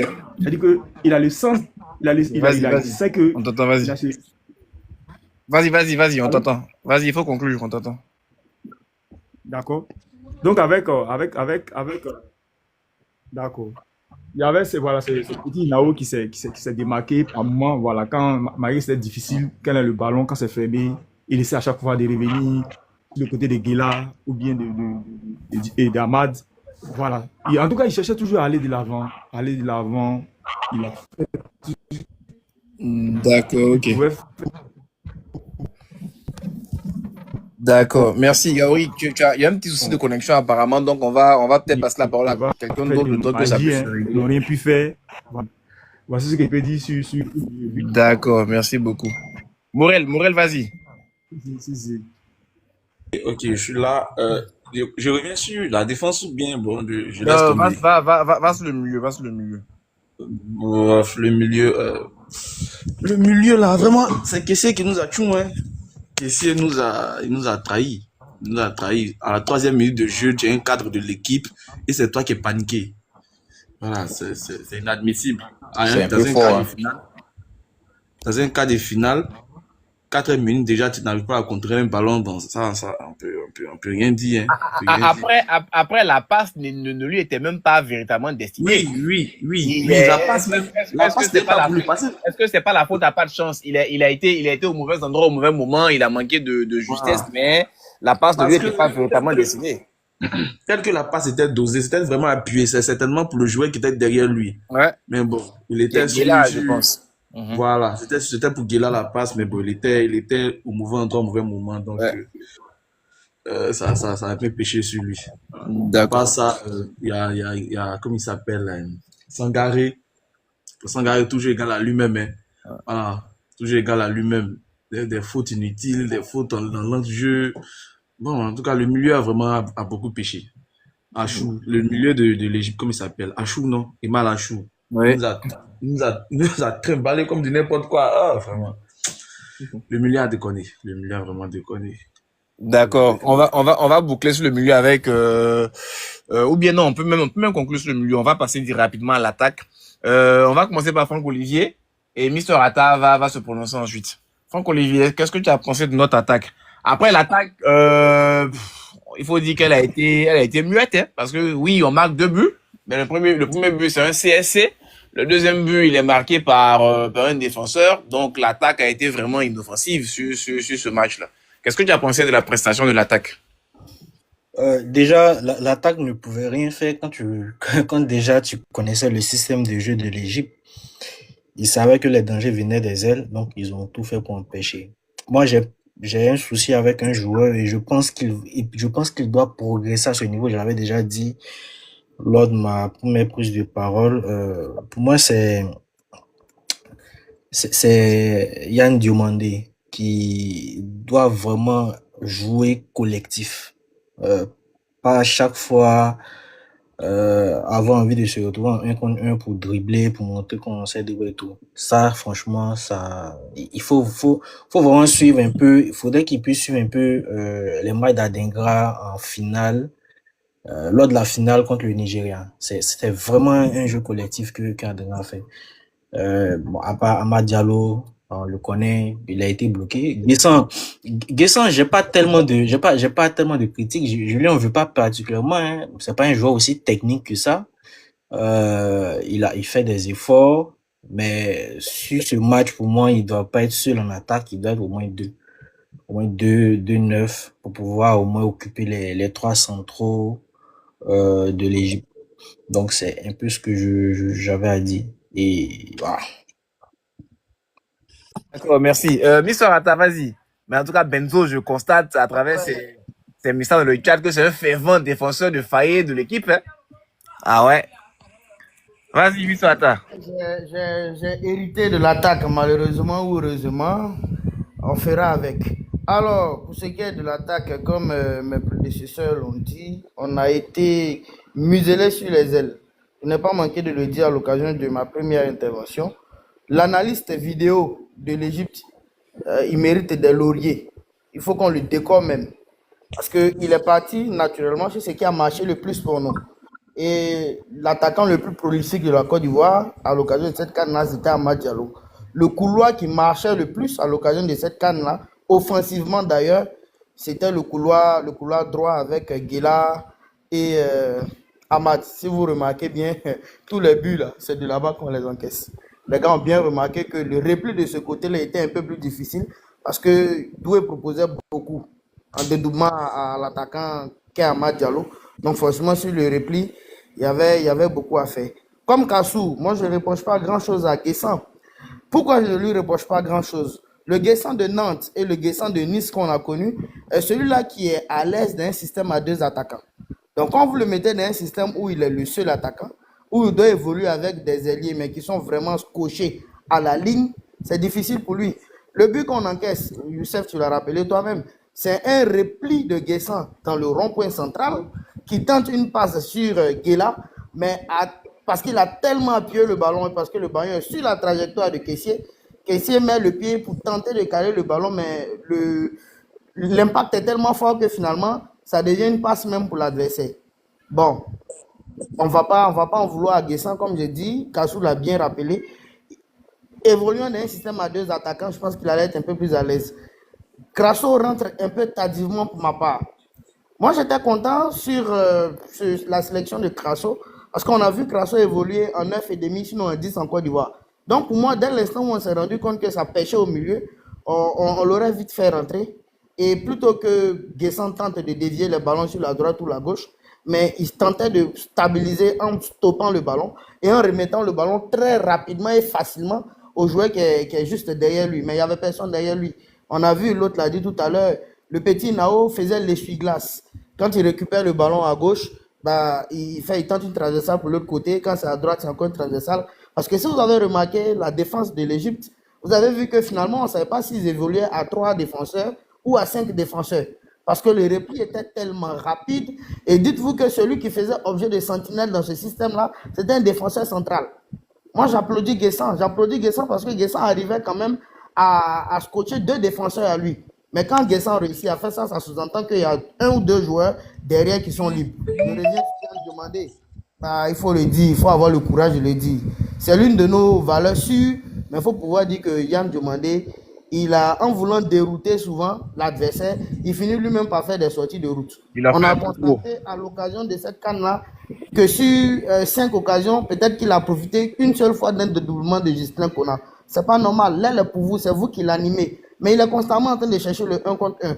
À l'instar de son ami même, Ghislain Konan. Quand ça marche, c'est bon. Le dernier but d'Amad Diallo, c'est Ghislain Konan qui fait un crochet sur son côté, il pique dans l'axe et puis il fait une transversale de l'autre côté, Amad marque. Quand ça marque, on est d'accord, c'est joli. Mais quand on a une défense qui évolue en bloc bas, ça devient difficile. On a pêché dans l'entrejeu. On a pêché dans l'entrejeu et puis bon, le résultat est là. Je pense j'espère qu'on prendra de la bonne graine et puis que devant là, on fera un peu plus d'efforts pour que ces erreurs-là, on les minimise. Un match sans erreur, un match où il n'y a pas de but. Si une équipe gagne un match, c'est parce que naturellement il y a des erreurs. Mais ce que toi tu dois t'arranger à faire, c'est le moins d'erreurs pour ne pas que naturellement tu encaisses plus de buts. Vous avez une Égypte qui a été très clinique. Ils ont eu combien d'occasions? On peut compter. Mais en même temps qu'ils ont eu une occasion franche, bah, ils la concrétisent. Nous, on n'a pratiquement pas eu d'occasion franche. Le premier but, c'est un autogol. Le deuxième but, on voit un Guela à l'arracher qui marque ce but-là, sinon on n'aurait pas eu. L'attaque a vraiment pêché. Peut-être que c'est peut-être dû à la sélection de départ, mais j'en veux pas faillir sur ce coup parce que, comme je l'ai dit, en termes de réservoir, on n'avait pas vraiment. On a un Haller blessé, on a un Richard qu'on n'a pas vraiment mis dans le moule, on a l'autre qui est aux États-Unis, je sais pas, c'est pas trop ça là-bas. On a un Bayo diminué, mais qui était le seul sur le marché. Moi, je n'ai pas envie de parler de ceux qui ne sont pas là parce qu'ils ne sont pas là naturellement, on ne connaît même pas leur avis sur la sélection, mais quand ils viendront, on pourra parler d'eux. Il a fait avec ce qu'il pouvait. Malheureusement, ça n'est pas passé. Et puis, on espère que devant, ça ira mieux. Est-ce que ça ne pose pas aussi le problème de la formation? Parce que si on sait, on est conscient qu'on a un véritable manque au niveau d'un secteur.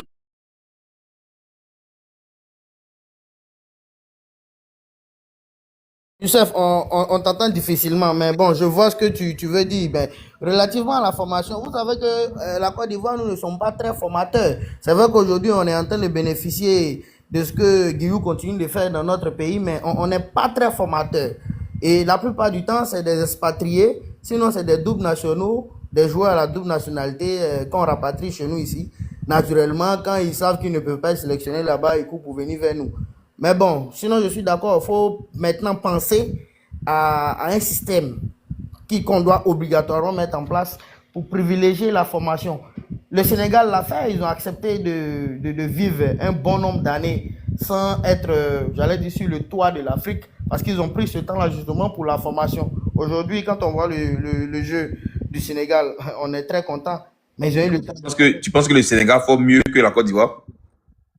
Bon, dire que le Sénégal forme mieux la Côte d'Ivoire, c'est peut-être trop fort. Mais je veux dire qu'ils ont accepté, en fait, de vivre des années de disette. Ils n'ont pas été très exigeants sur une certaine période pour prendre le temps de former. Si tu vois la majorité des joueurs aujourd'hui qui sont au Sénégal, tu comptes combien de binationaux? Je ne pense pas qu'il y en ait un nombre. Il y en a plusieurs. Il y en a plusieurs. Non, binationaux, quand je dis binationaux, je ne parle pas de ces joueurs-là. Oui, mais quand tu prends le 11, quand tu prends le 11 type sénégalais, il y a combien qui ont été formés au Sénégal? Sadio Mané, il était formé au Sénégal. Oui, Sadio Mané, Ismaïla Sarr, plus Gana Gueye, c'est fini. Mais oui, mais c'est ceux-là qui sont les tauliers aujourd'hui. Mais 3 sur 11, c'est familique. Kalidou Koulibaly, c'est un binational. Il était formé en France. Oui, il est né en France, c'est un binational, il était formé en France. Quand tu prends celui qui joue, quand tu prends Niakate, binational. Kalidou, c'est un binational. Kalidou, c'est un binational? Ma question est la suivante. Ma question est la suivante. On sait qu'on a un problème de neuf. Est-ce qu'on est obligé de jouer avec une formation où on a vraiment besoin d'un neuf? Mais moi, je voulais réagir. Hein. Si vous remarquez la formation des éléphants ou de la formation de l'ASEC, c'était plus des joueurs au milieu, plus sur les ailes. On n'avait pas vraiment de neuf types. Hein. Lors de la première sortie des Miro Syscom. Donc, pour moi, c'est un truc qui est vraiment très, très, très, très, très bizarre pour la Côte d'Ivoire de ne pas vraiment former de neuf. Après, moi, je n'ai pas manqué de le dire. Il y a plusieurs équipes dans le monde là, qui évoluent sans neuf de métier. L'Espagne a été sur le toit du monde là, sans neuf de métier. On peut jouer sans neuf. En fait, je veux dire sans buteur, avec un neuf, mais vraiment dans le typique. Excuse-moi, JC, mais l'Égypte nous tape sans un neuf de métier. Bah voilà, effectivement, le match qu'on a joué. L'Égypte nous tape sans neuf de métier. Je me dis, fais avec tes forces. Bah voilà. Tu constates que tu n'as pas de neuf actuellement qui est poignant. Fais avec tes forces, tu as des ailiers qui sont très bons. Il y a Zara qui peut jouer faux neuf. Non, mais c'est aberrant ce que vous dites. C'est aberrant parce que on a commencé le match contre le Mozambique comment? On a mis ça en pointe. Qu'est-ce qu'il a fait? Bon, le modérateur est revenu. Je pense qu'il va distribuer Voilà, la s'il parole. vous plaît, le modérateur est Oui, revenu, donc il va prendre le contrôle. Ok, vas-y. merci, Désolé, merci j'ai fait descendre d'avoir. quelqu'un tout à l'heure. Oui, merci d'avoir poursuivi le débat, mon absence. Je sais même pas à quel moment j'ai été déconnecté, mais bon, c'était quand même intéressant, hein, ce petit débat sur la formation là. Ce que je disais dans le vide, puisque j'avais été déconnecté, c'est que c'est un bon thème hein, on pourrait programmer pour une autre émission, la formation en lien avec le travail de la DTN. Parfois, on a vraiment de grosses questions qu'on se pose. Je pense qu'à l'occasion, on pourrait revenir dessus. Mais bon, rapidement, je vois que Benzo dans le chat dit que l'Égypte, on est tombé sur plus fort que nous. Bon, moi, je n'en suis pas véritablement convaincu. Honnêtement, je ne pense pas que cette Égypte-là était plus forte que la Côte d'Ivoire. Hein.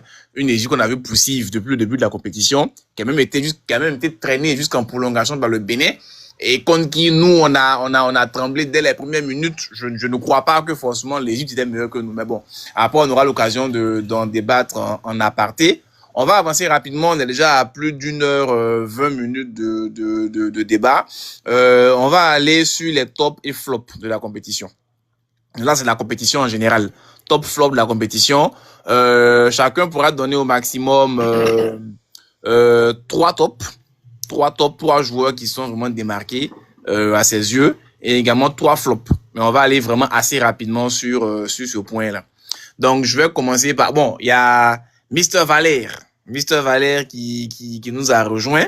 Il a tellement insisté, il a fini par monter. C'est son premier live également, donc on va lui permettre de se présenter rapidement et de nous donner ses tops et ses flops. Je sais que tu avais voulu intervenir sur d'autres points, mais on a déjà passé ces points-là. Donc, je te prie d'aller directement à l'essentiel. Oh. En vrai, bonsoir à tous. Mais moi, je venais plus pour le milieu. Parce que pour moi, bon, je vais revenir là-dessus. Bon, Pour mes flops. vas-y. Je te donne 2-3 minutes Flop. pour le milieu, vas-y. Merci beaucoup. Moi, je dis que on a pêché, Faye a pêché, je le dis et je le pense par rapport au classement du milieu. Quand on est face à l'Égypte qui est mobile comme on les a vus là, je pense pas que Kessié aurait dû commencer, je pense pas. Pas Kessié, pas Sangaré. C'est mon avis. Pas Kessié. On aurait pu mettre des gens plus mobiles. Comme qui, par exemple? Comme le petit, comme Inao. Le petit Vazmana. C'est Vazmana, je pense. Vazmana, Moi, il j'ai n'est pas pas suivi milieu. le match, en vrai, j'ai terminé. Vazmana, il n'est pas milieu. Oui, je parle pour sa rapidité. Ok. Pour les contre-attaques. Quand on a un attaquant, quand on a un joueur qui reçoit le ballon, avant même qu'il touche le ballon, on a 2 ou 3 Égyptiens. Moi, j'ai pas vu l'Égypte contre la Côte d'Ivoire. En vrai, sans mentir, j'ai vu Chelsea contre la Côte d'Ivoire. Chelsea face au PSG. Bon, Chelsea face au Barcelone. il faut signaler que tu es un supporter fou de Chelsea. Donc, tu as peut-être tendance à avoir Chelsea partout, mais bon. Je vous en prie, très cher professeur, je vous en prie. Mais je persiste, je le dis, hein. C'est ce que j'ai vu. Parce que quand face au PSG, on a vu Chelsea avec 3. C'était pareil. Tu as limite Kessié qui touche à peine le ballon. Tu as Yann Diomandé qui touche à peine le ballon. On a 2 ou 3 Égyptiens. Du coup, si tu es rapide, tu perds. On a un Kessié, on l'a dit, j'ai entendu, je viens d'arriver. J'ai vu Kessié très lourd. J'ai pas suivi tout le match.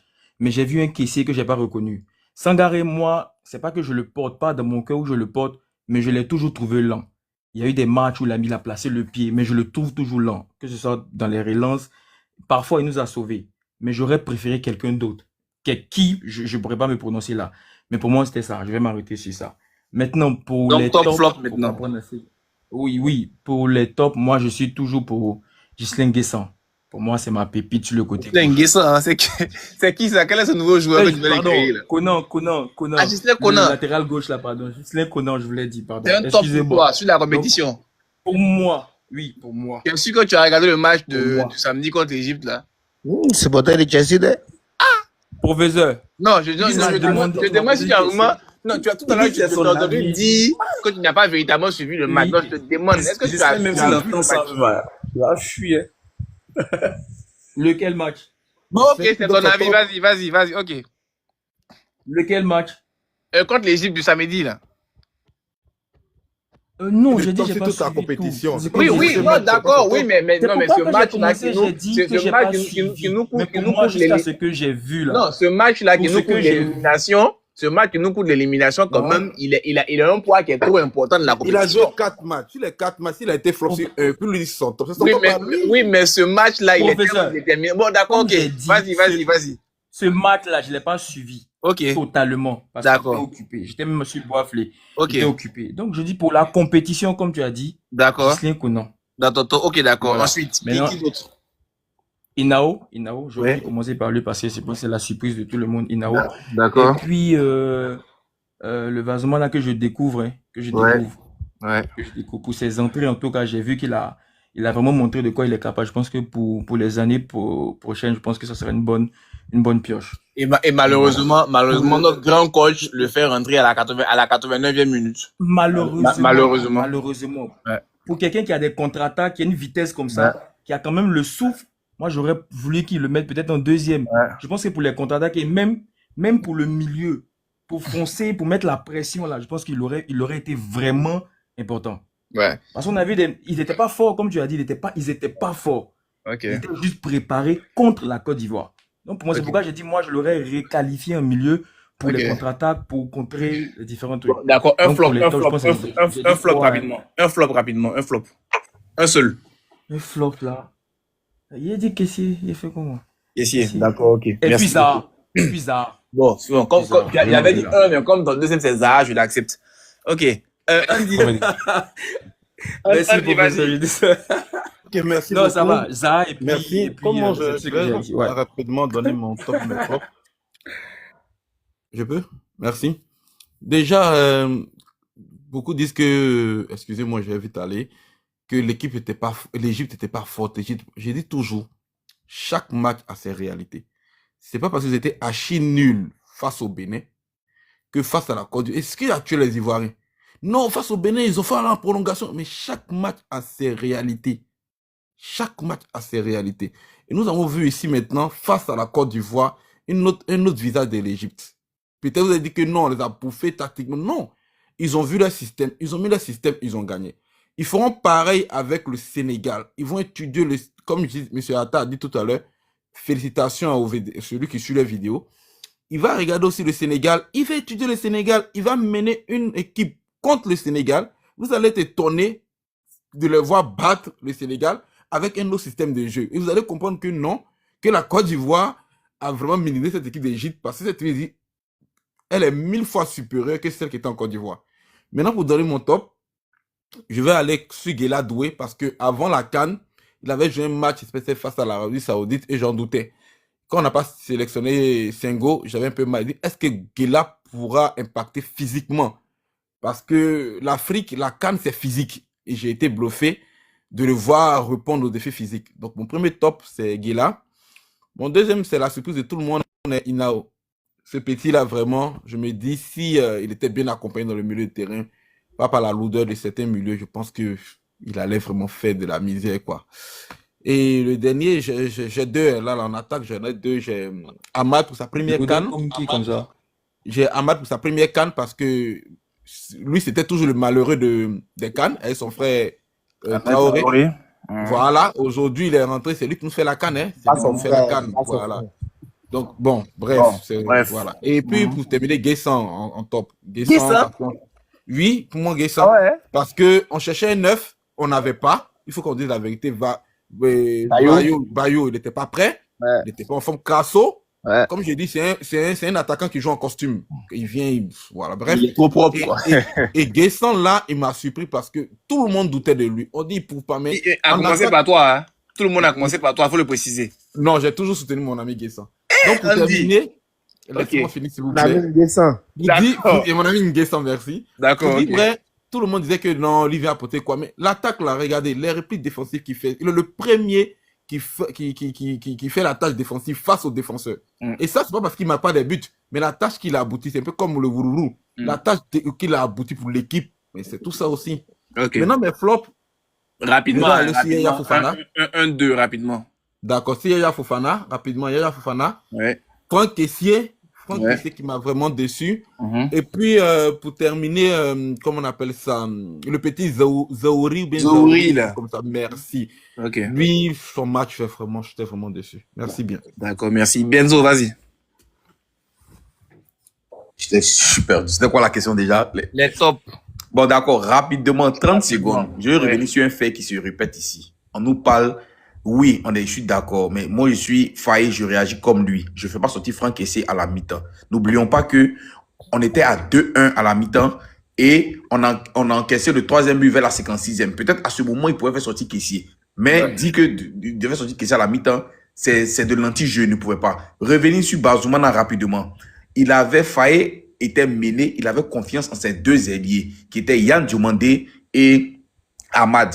Le petit Bazoumana n'est pas plus percutant que Yann Diomandé. Donc, Faye voulait insister sur la question. C'est pour cela que le Bazoumana est rentré. Oui, mais quand même à la 89e minute. Oui, malheureusement, mais il qu'est-ce voulait qu'on attend de insister. lui? Parce que pour Faye, sa meilleure arme offensive, c'est Yann Diomandé. Donc, il a voulu insister avec lui. Et moi, je comprends, je partage son avis. Voilà. D'accord, ok. Maintenant, les tops. Pour moi, les tops, premier top, Amad Diallo. Comme Andy l'a dit, tel le malheureux de la CAN, il n'a jamais joué une CAN. C'est vrai que le match passé, le match contre l'Égypte, malheureusement, il était vraiment très fermé, mais il nous a sorti une belle CAN. Il nous a sorti une belle CAN. Pour moi, si on allait en finale ou même en demi-finale, il pourrait prétendre pour le titre de meilleur joueur de la compétition. Voilà. Donc, mon numéro 1, c'est Ahmad. Mon numéro 2, c'est mon petit Inao. Je suis vraiment content pour lui. Content parce que c'est quelqu'un c'est un petit frère. Voilà, c'est le petit frère de mon ami, donc je le connais. Je suis content pour ses parents parce que je me rappelle qu'en mars passé, son père nous disait que son fils va jouer la CAN. Quand il était appelé avec le U20, on en riait. Et aujourd'hui même, j'ai son maillot que sa sœur m'a donné. Je suis vraiment content pour lui parce que j'avais vu un talent, mais je n'avais jamais vu un talent de mes yeux quand je l'ai vu jouer pour la première fois à Yamoussoukro. Et moi, mon 3e top, c'est Guila Doué. Je doutais de lui, je doutais de ses capacités. Mais Dieu merci, il nous a sorti une très belle carte. Il a montré qu'il avait des couilles. Et je crains vraiment pour Senghor parce que à la longue, il risque de vraiment courir avec lui. Voilà. Donc voilà les 3 tops pour moi pour la CAN. Pour les flops, les flops, je ne retiens aucune flop, comme je le dis, enfin, on dit quoi, aucun flop, comme je le dis, les garçons ont été au rendez-vous, mais comme on doit désigner une seule personne, je vais désigner Franck Kessié en tant que capitaine. Il n'a pas été à la hauteur. Il a fait que les petits enfants ont douté autour de lui. Vous savez, quand vous jouez au football, que votre leader technique, il est mis à mal, il souffre dans la compétition, ça se sent sur les autres. Donc, pour moi, si quelqu'un doit porter le chapeau, c'est juste lui. Puis bon, malheureusement, pour mon petit Amel Zohri aussi, que je connais très bien, malheureusement, il n'a pas fait une bonne compétition. C'est un bon joueur, mais je l'ai senti un peu pas au niveau des autres. Donc, voilà un peu mes petites déceptions de la CAN, mais bon. Merci Benzo. Apparemment, tu as beaucoup de contacts dans le milieu du football. Hein, et le top des tops que j'ai oublié, c'est le coach Faye MS qui doit faire au moins 10 ans en sélection. Ça, on le sait déjà. Non, je disais qu'apparemment, tu as de bons contacts dans le milieu du football. Donc, en même temps, personnellement, tout le monde le sait. On a une agence de management depuis 2021 avec Yves Roland. C'est vrai que ça tâtonne. On n'a pas encore bien décollé. Non, mais ça ne tâtonne pas. Vous faites déjà beaucoup. Voilà. Zohri, c'est mon petit, je le connais parce qu'il a joué dans le même club qu'un de mes meilleurs amis que tout le monde connaît ici, Cyril Bayala. Donc, il était venu une fois avec des colis pour moi et depuis lors, il est resté un petit respectueux qui vraiment.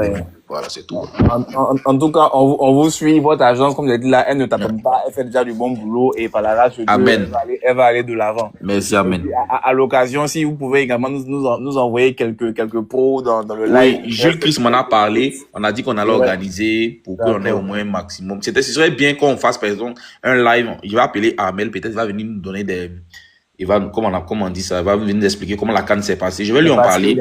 Et puis bon, lui, je pense que c'est le seul que je peux vite avoir, quoi. Je pense que lui, il va faire au moins 15-30 minutes pour nous expliquer comment la CAN s'est passée. Ça serait pas mal. Ça marche. C'est quand tu veux. Il n'y a pas de drap. Merci beaucoup. Donc, il reste, je crois, Morel, Kader, Gaouri et Mister Attack qui ne sont pas encore prononcés. Rapidement, les gars, 2-3 minutes chacun, et puis on va avancer au dernier. En même temps, oui, Morel, vas-y. Ouais, le flop, Franck Kessié. Franck Kessié. Le gardien Yaya Fofana. Ouais. Et puis, Ghislain Kona. D'accord. Les tops sans commentaire, vas-y.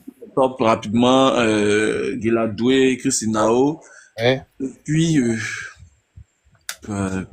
Yann Diomandé. Parce que Yann Diomandé, c'est la première canne, et puis voilà. D'accord. Kader, toi, au moins, je sais que je peux compter sur toi, parce que les gars sont en train de faire la fine bouche, là. Il refuse de donner un nom. Mais c'est que pour toi seulement, je peux compter sur toi. Vas-y. Faut même pas avoir peur, même. Voilà. Flop, bien entendu, le capitaine Franck Kessié. Ok. Dans l'ensemble des matchs, il a été très flop. Ok. Flop, Jean-Michel Seri. Ok. Personne ne sait pourquoi on l'a envoyé là-bas, mais tiens. Il n'a pas joué. Flop, Zaha. Parce qu'il y a eu trop de hype sur sa sélection. Tout ça pour ça. Tout ça pour ça. Il y a eu trop de hype sur sa sélection pour ça. Tout ça pour ça. Les gens ont trop chanté sur les réseaux sociaux pour qu'on le sélectionne, pour qu'il vienne nous servir ce qu'on a vu là. Tout ça pour ça. Donc, flop. Je voudrais ajouter aussi Gislain. Ouais. Qui nous a servi quelque chose. Ouais. Maintenant, au niveau des flops et des tops, pardon, bien sûr, Amad Diallo, Amad Guela et puis bien sûr Oulaï. C'est impossible. Et puis mention spéciale à Bazoumana. Ouais. Il n'a pas été titulaire sur cette canne-là, mais il a eu de très bonnes entrées. Il a quand même marqué. Voilà, c'est de bonnes augures pour le futur. Avec très peu de temps de jeu, il a quand même marqué. Mention spéciale aussi à Yann. Je ne le mets pas dans mes flops parce que je trouve qu'il doit beaucoup s'améliorer. Sinon, voilà, mention spéciale aussi à lui. D'accord. Voilà. Mister Atta et Gaouri. Rapidement, les gars, rapidement. Top, tout le monde. Hein. Le plus gros top, naturellement, c'est Inao. Je pense qu'on aurait pu organiser autrement, mais comme le temps ne nous le permet pas, on aurait dû faire flop et puis prometteur. Mais bon, sinon Inao pour commencer. En second top, je mets naturellement Amad Diallo. En troisième top, je mets également Guela Doué. En flop, je mets tout de suite Franck Kessié. Tout le monde l'a dit. Je mets secondairement Jean-Philippe Bamin dessus. Je mets tout ce qui est de lui. Je mets également Thierry Jean-Michel. Et puis pour finir, je mets la défection. On t'entend difficilement. Hein. C'est bon, là vous m'entendez maintenant? Là c'est mieux, ouais. Donc je disais en termes de top, je termine sur Zaha Wilfried. On s'attendait à plus que ça. Oui, en flop. On s'attendait à plus que ça, malheureusement. Pour les autres, comme je dis, je pense que c'est des prometteurs parce que c'est leur première canne. Je pense à Amel Zouri, je pense à Bazoum, je pense également à Yann Demandé. Yann Demandé, j'apprends qu'il est arrivé à la canne diminuée. Apparemment, il avait une douleur au mollet. Bon. Il n'a pas dit qu'il était important sur cette canne pour le dernier match qu'il a fait de sélection, mais il y a beaucoup de politique. Et puis, je crois que c'est un mais on prépare le mondial et puis en Côte d'Ivoire. Ok, merci Gaouri. Très rapidement, top. Bon, c'est le même trio hein, que JC, que Andy, voilà, le même trio qu'ils ont cité.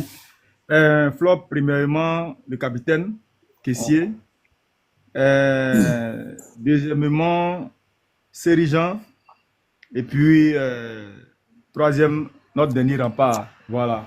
Les rares fois où il a été sollicité, bon, il nous a déçus, voilà. C'est malheureux, mais bon, voilà.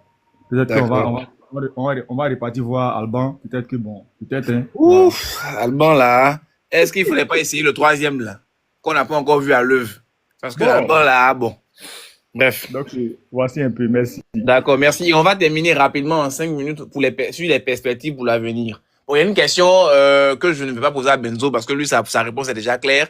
Est-ce qu'il faut aller avec Faye au mondial? Bon, Benzo, c'est pas la peine parce qu'on a déjà sa réponse. Mais rapidement, ça, c'est une réponse cash. C'est oui, mais c'est non, sans commentaire. Bien sûr. Voilà. Bien sûr. On a quelques mois du mondial. Oui. Franck Olivier, c'est oui. Mister Atta. Oui. Franchement, on part avec Faye. Oui, non, mais franchement, on peut pas changer, on part avec Faye. Okay. On a commencé à construire quelque chose, c'est pas le moment de tout casser. D'accord, ok, bon, donc il y a une quasi-unanimité. Maintenant, au niveau des joueurs... On a travaillé sur le long terme. Nous, en Côte d'Ivoire, ça marche pas, on change. Non, on travaille sur le long terme. D'accord, ok, bon. Ok, maintenant, au niveau des joueurs, quels sont les joueurs qui, à votre avis, doivent dire adieu à la sélection? On a construit quoi sur le long terme? On a construit quoi? Là, Gasset est parti. Je donne à chacun deux personnes. Vous pouvez citer 2 joueurs qui, selon vous, doivent dire adieu à la sélection. Si un joueur que vous pouvez citer a déjà été cité, vous ne le citez plus, vous donnez un autre nom. Oui, Zaha Gbame. Ok, Zaha, c'est bon, ça me plaît. Mister Atta. 2 seulement. Il a déjà dit. Il a dit Zaha et Gbamé. Donc, Série et Boli. Série et Boli. D'accord, ok. Franck Olivier.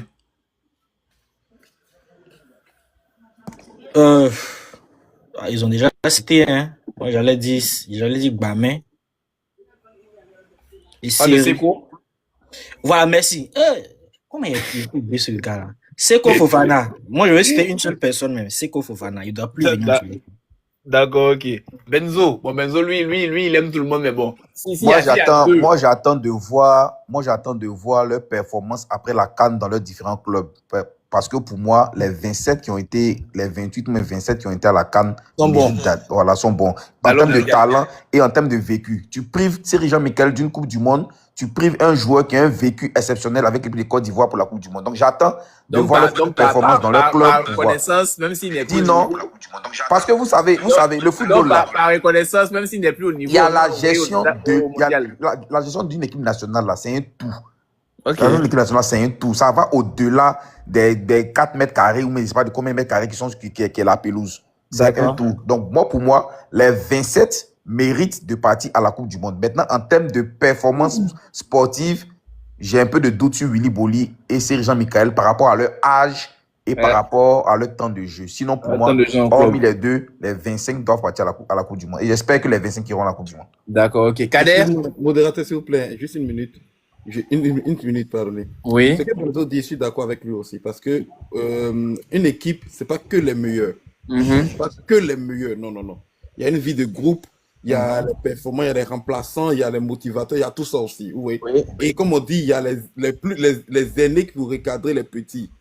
Et on a vu ça dans tous nos cannes qu'on a remportés. Mais c'est ce qu'on a fait, et puis on a été éliminé la canne. J'en viens. La même chose on a eu ça en Côte d'Ivoire avec Marc Gradel. Je vais finir. Les meilleurs, là, il y a une nuance. C'est pas les meilleurs à leur poste à l'international, il faut bien préciser. Oui, d'accord. Et on a eu Marc Gradel à notre canne ici, et la canne qu'on remporte en 2015, c'était pareil aussi. Hein. On avait et les Colo, et les Yaya Touré, les Tiens, et les gens disaient, mais ceux, ils font quoi? Mais c'est tous ceux qui encadraient les jeunes, comme tels que Bailly, tels que Canon, Wilfried, tel que voilà quoi. Donc c'est un peu ça pour les jeunes. C'est pas Seko qui va encadrer les jeunes. D'accord, ok, Kader, justement, vas-y.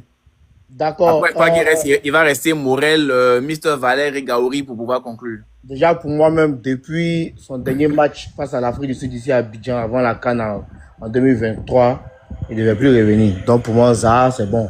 Il part, ça suffit. Merci. Et puis c'est Kader.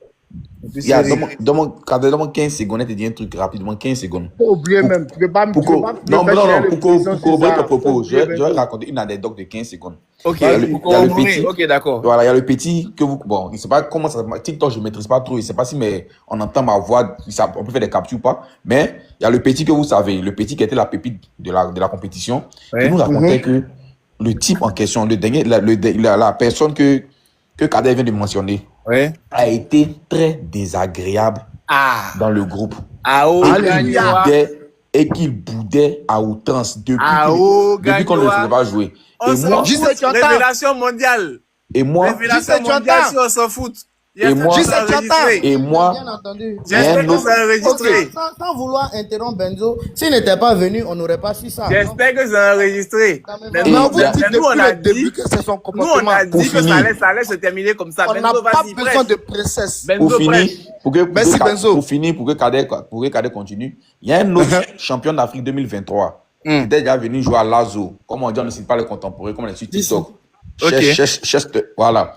Il n'avait pas joué même du tout la CAN passée, mais les champions d'Afrique. Moi, me disait que le gars, il est désagréable de malade.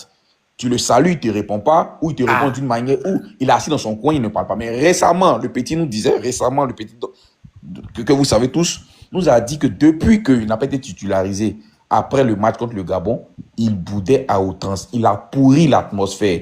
Coïncidence, dès qu'il a commencé à faire ça, le match qui a suivi, on a perdu. J'ai dit, une compétition, là, vous faites un mois ensemble. Même quand tu dois être à femme pendant 2 jours, tu vas être énervé. Donc, il faut imaginer un mois. Un mois. C'est pour ça que je dis, souvent, on prend des joueurs, vous dites, mais lui là, il est d'une importance capitale. Donc, Kader, je vais aller, il va être trop long. Actuellement, je danse. Comme j'aime le dire. Tu peux continuer, Kader.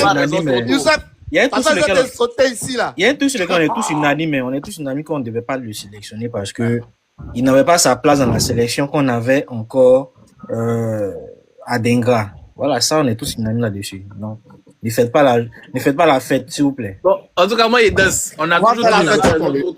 On va faire la fête parce qu'il n'avait pas de que vécu depuis avec ce plus nouveau de groupe. 2 ans, on ne fait que vous rabâcher que ce monsieur-là, il ne doit plus jamais porter ce maillot-là encore.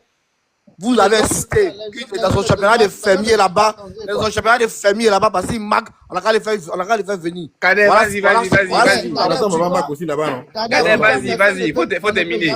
Voilà ce qui est venu foutre ici. Ok. Donc, comme je disais, Non, mais il n'a pas ce monsieur-là, c'est bon qu'il arrête avec la sélection. Ensuite. Lui et série, c'est bon. Lui et série, d'accord. C'est ce que j'avais à dire. D'accord, Morel, Mr. Valet, on t'a mis Baba Gaouri. Ça aussi, c'est un gars, mais on peut même pas défendre un peu. Eh, ce gars, vraiment. C'est qu'on doit plus voir la sélection, la série, c'est que Jean-Michel, c'est bon. C'est bon maintenant. Willy Bouli aussi, ça va. On n'a plus besoin de lui. D'accord. Voilà. Et, d'accord, Mr. Valet. Ah, il est parti. Bon, Gaouri, on va terminer avec toi alors.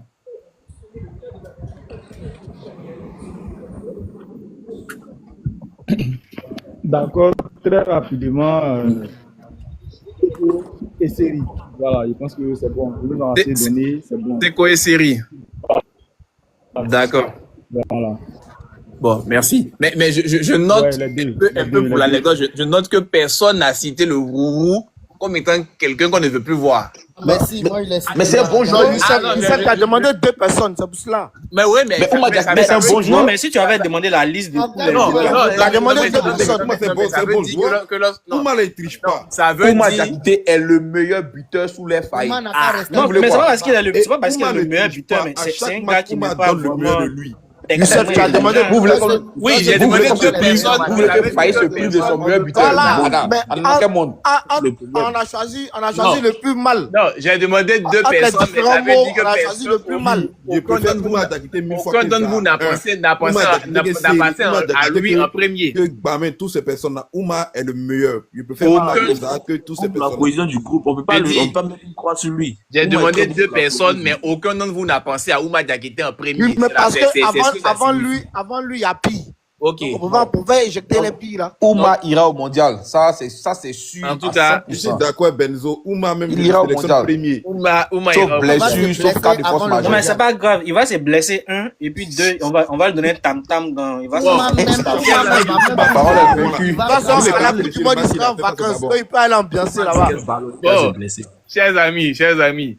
Merci infiniment. Il est 22h48. Il est 22h48 depuis 21h. Nous sommes en live, donc on a fait quasiment 1h45 d'émission. C'était à la base prévu pour 1h30. On a légèrement débordé, mais le sujet était tellement passionnant que bon, on pouvait se le permettre. Mais en tout cas, merci, grand merci à tous ceux qui ont participé comme chroniqueurs. Certains sont montés, ils sont descendus à un moment donné. C'est normal. On a des occupations également, familiales, professionnelles. Mais en tout cas, merci pour le temps consacré. Merci aussi à ceux qui nous ont rejoints dans le chat, qui ont été là comme simples spectateurs. Je rappelle qu'on s'en fout. On est en live chaque jeudi. L'émission hebdomadaire, c'est le jeudi à 19h. Là, c'est une émission spéciale, débrief. Suite à la récente élimination des éléphants, mais c'est chaque jeudi et donc le jeudi prochain dans 3 jours nous serons à nouveau en live et le programme sera communiqué d'ici là. Donc les gars, merci infiniment, bonne soirée à tous. N'oubliez pas de partager le compte auprès de vos connaissances pour qu'elles puissent s'abonner et c'est ensemble qu'on va grandir. Merci beaucoup et très bonne soirée. Allez, bonne soirée à tous, bonne nuit. Que Dieu bénisse Faye MS. On se retrouve sur WhatsApp. Merci à Benzou. Ajoutez-moi dans votre groupe WhatsApp là, s'il vous plaît. Ajoutez-moi là-bas. Non, j'ai jamais intégré, même pas t'inquiéter. Merci en tout cas. Merci pour le. Ok, c'est pas sur WhatsApp. Allons sur WhatsApp. Allons, que Dieu bénisse ça. Que Dieu fasse que Diakité ne parte pas. Allez, bonne nuit à vous, Yoko. C'est bon. Faut couper les lives maintenant. Amen. Il n'ira pas. Oumar Diakité.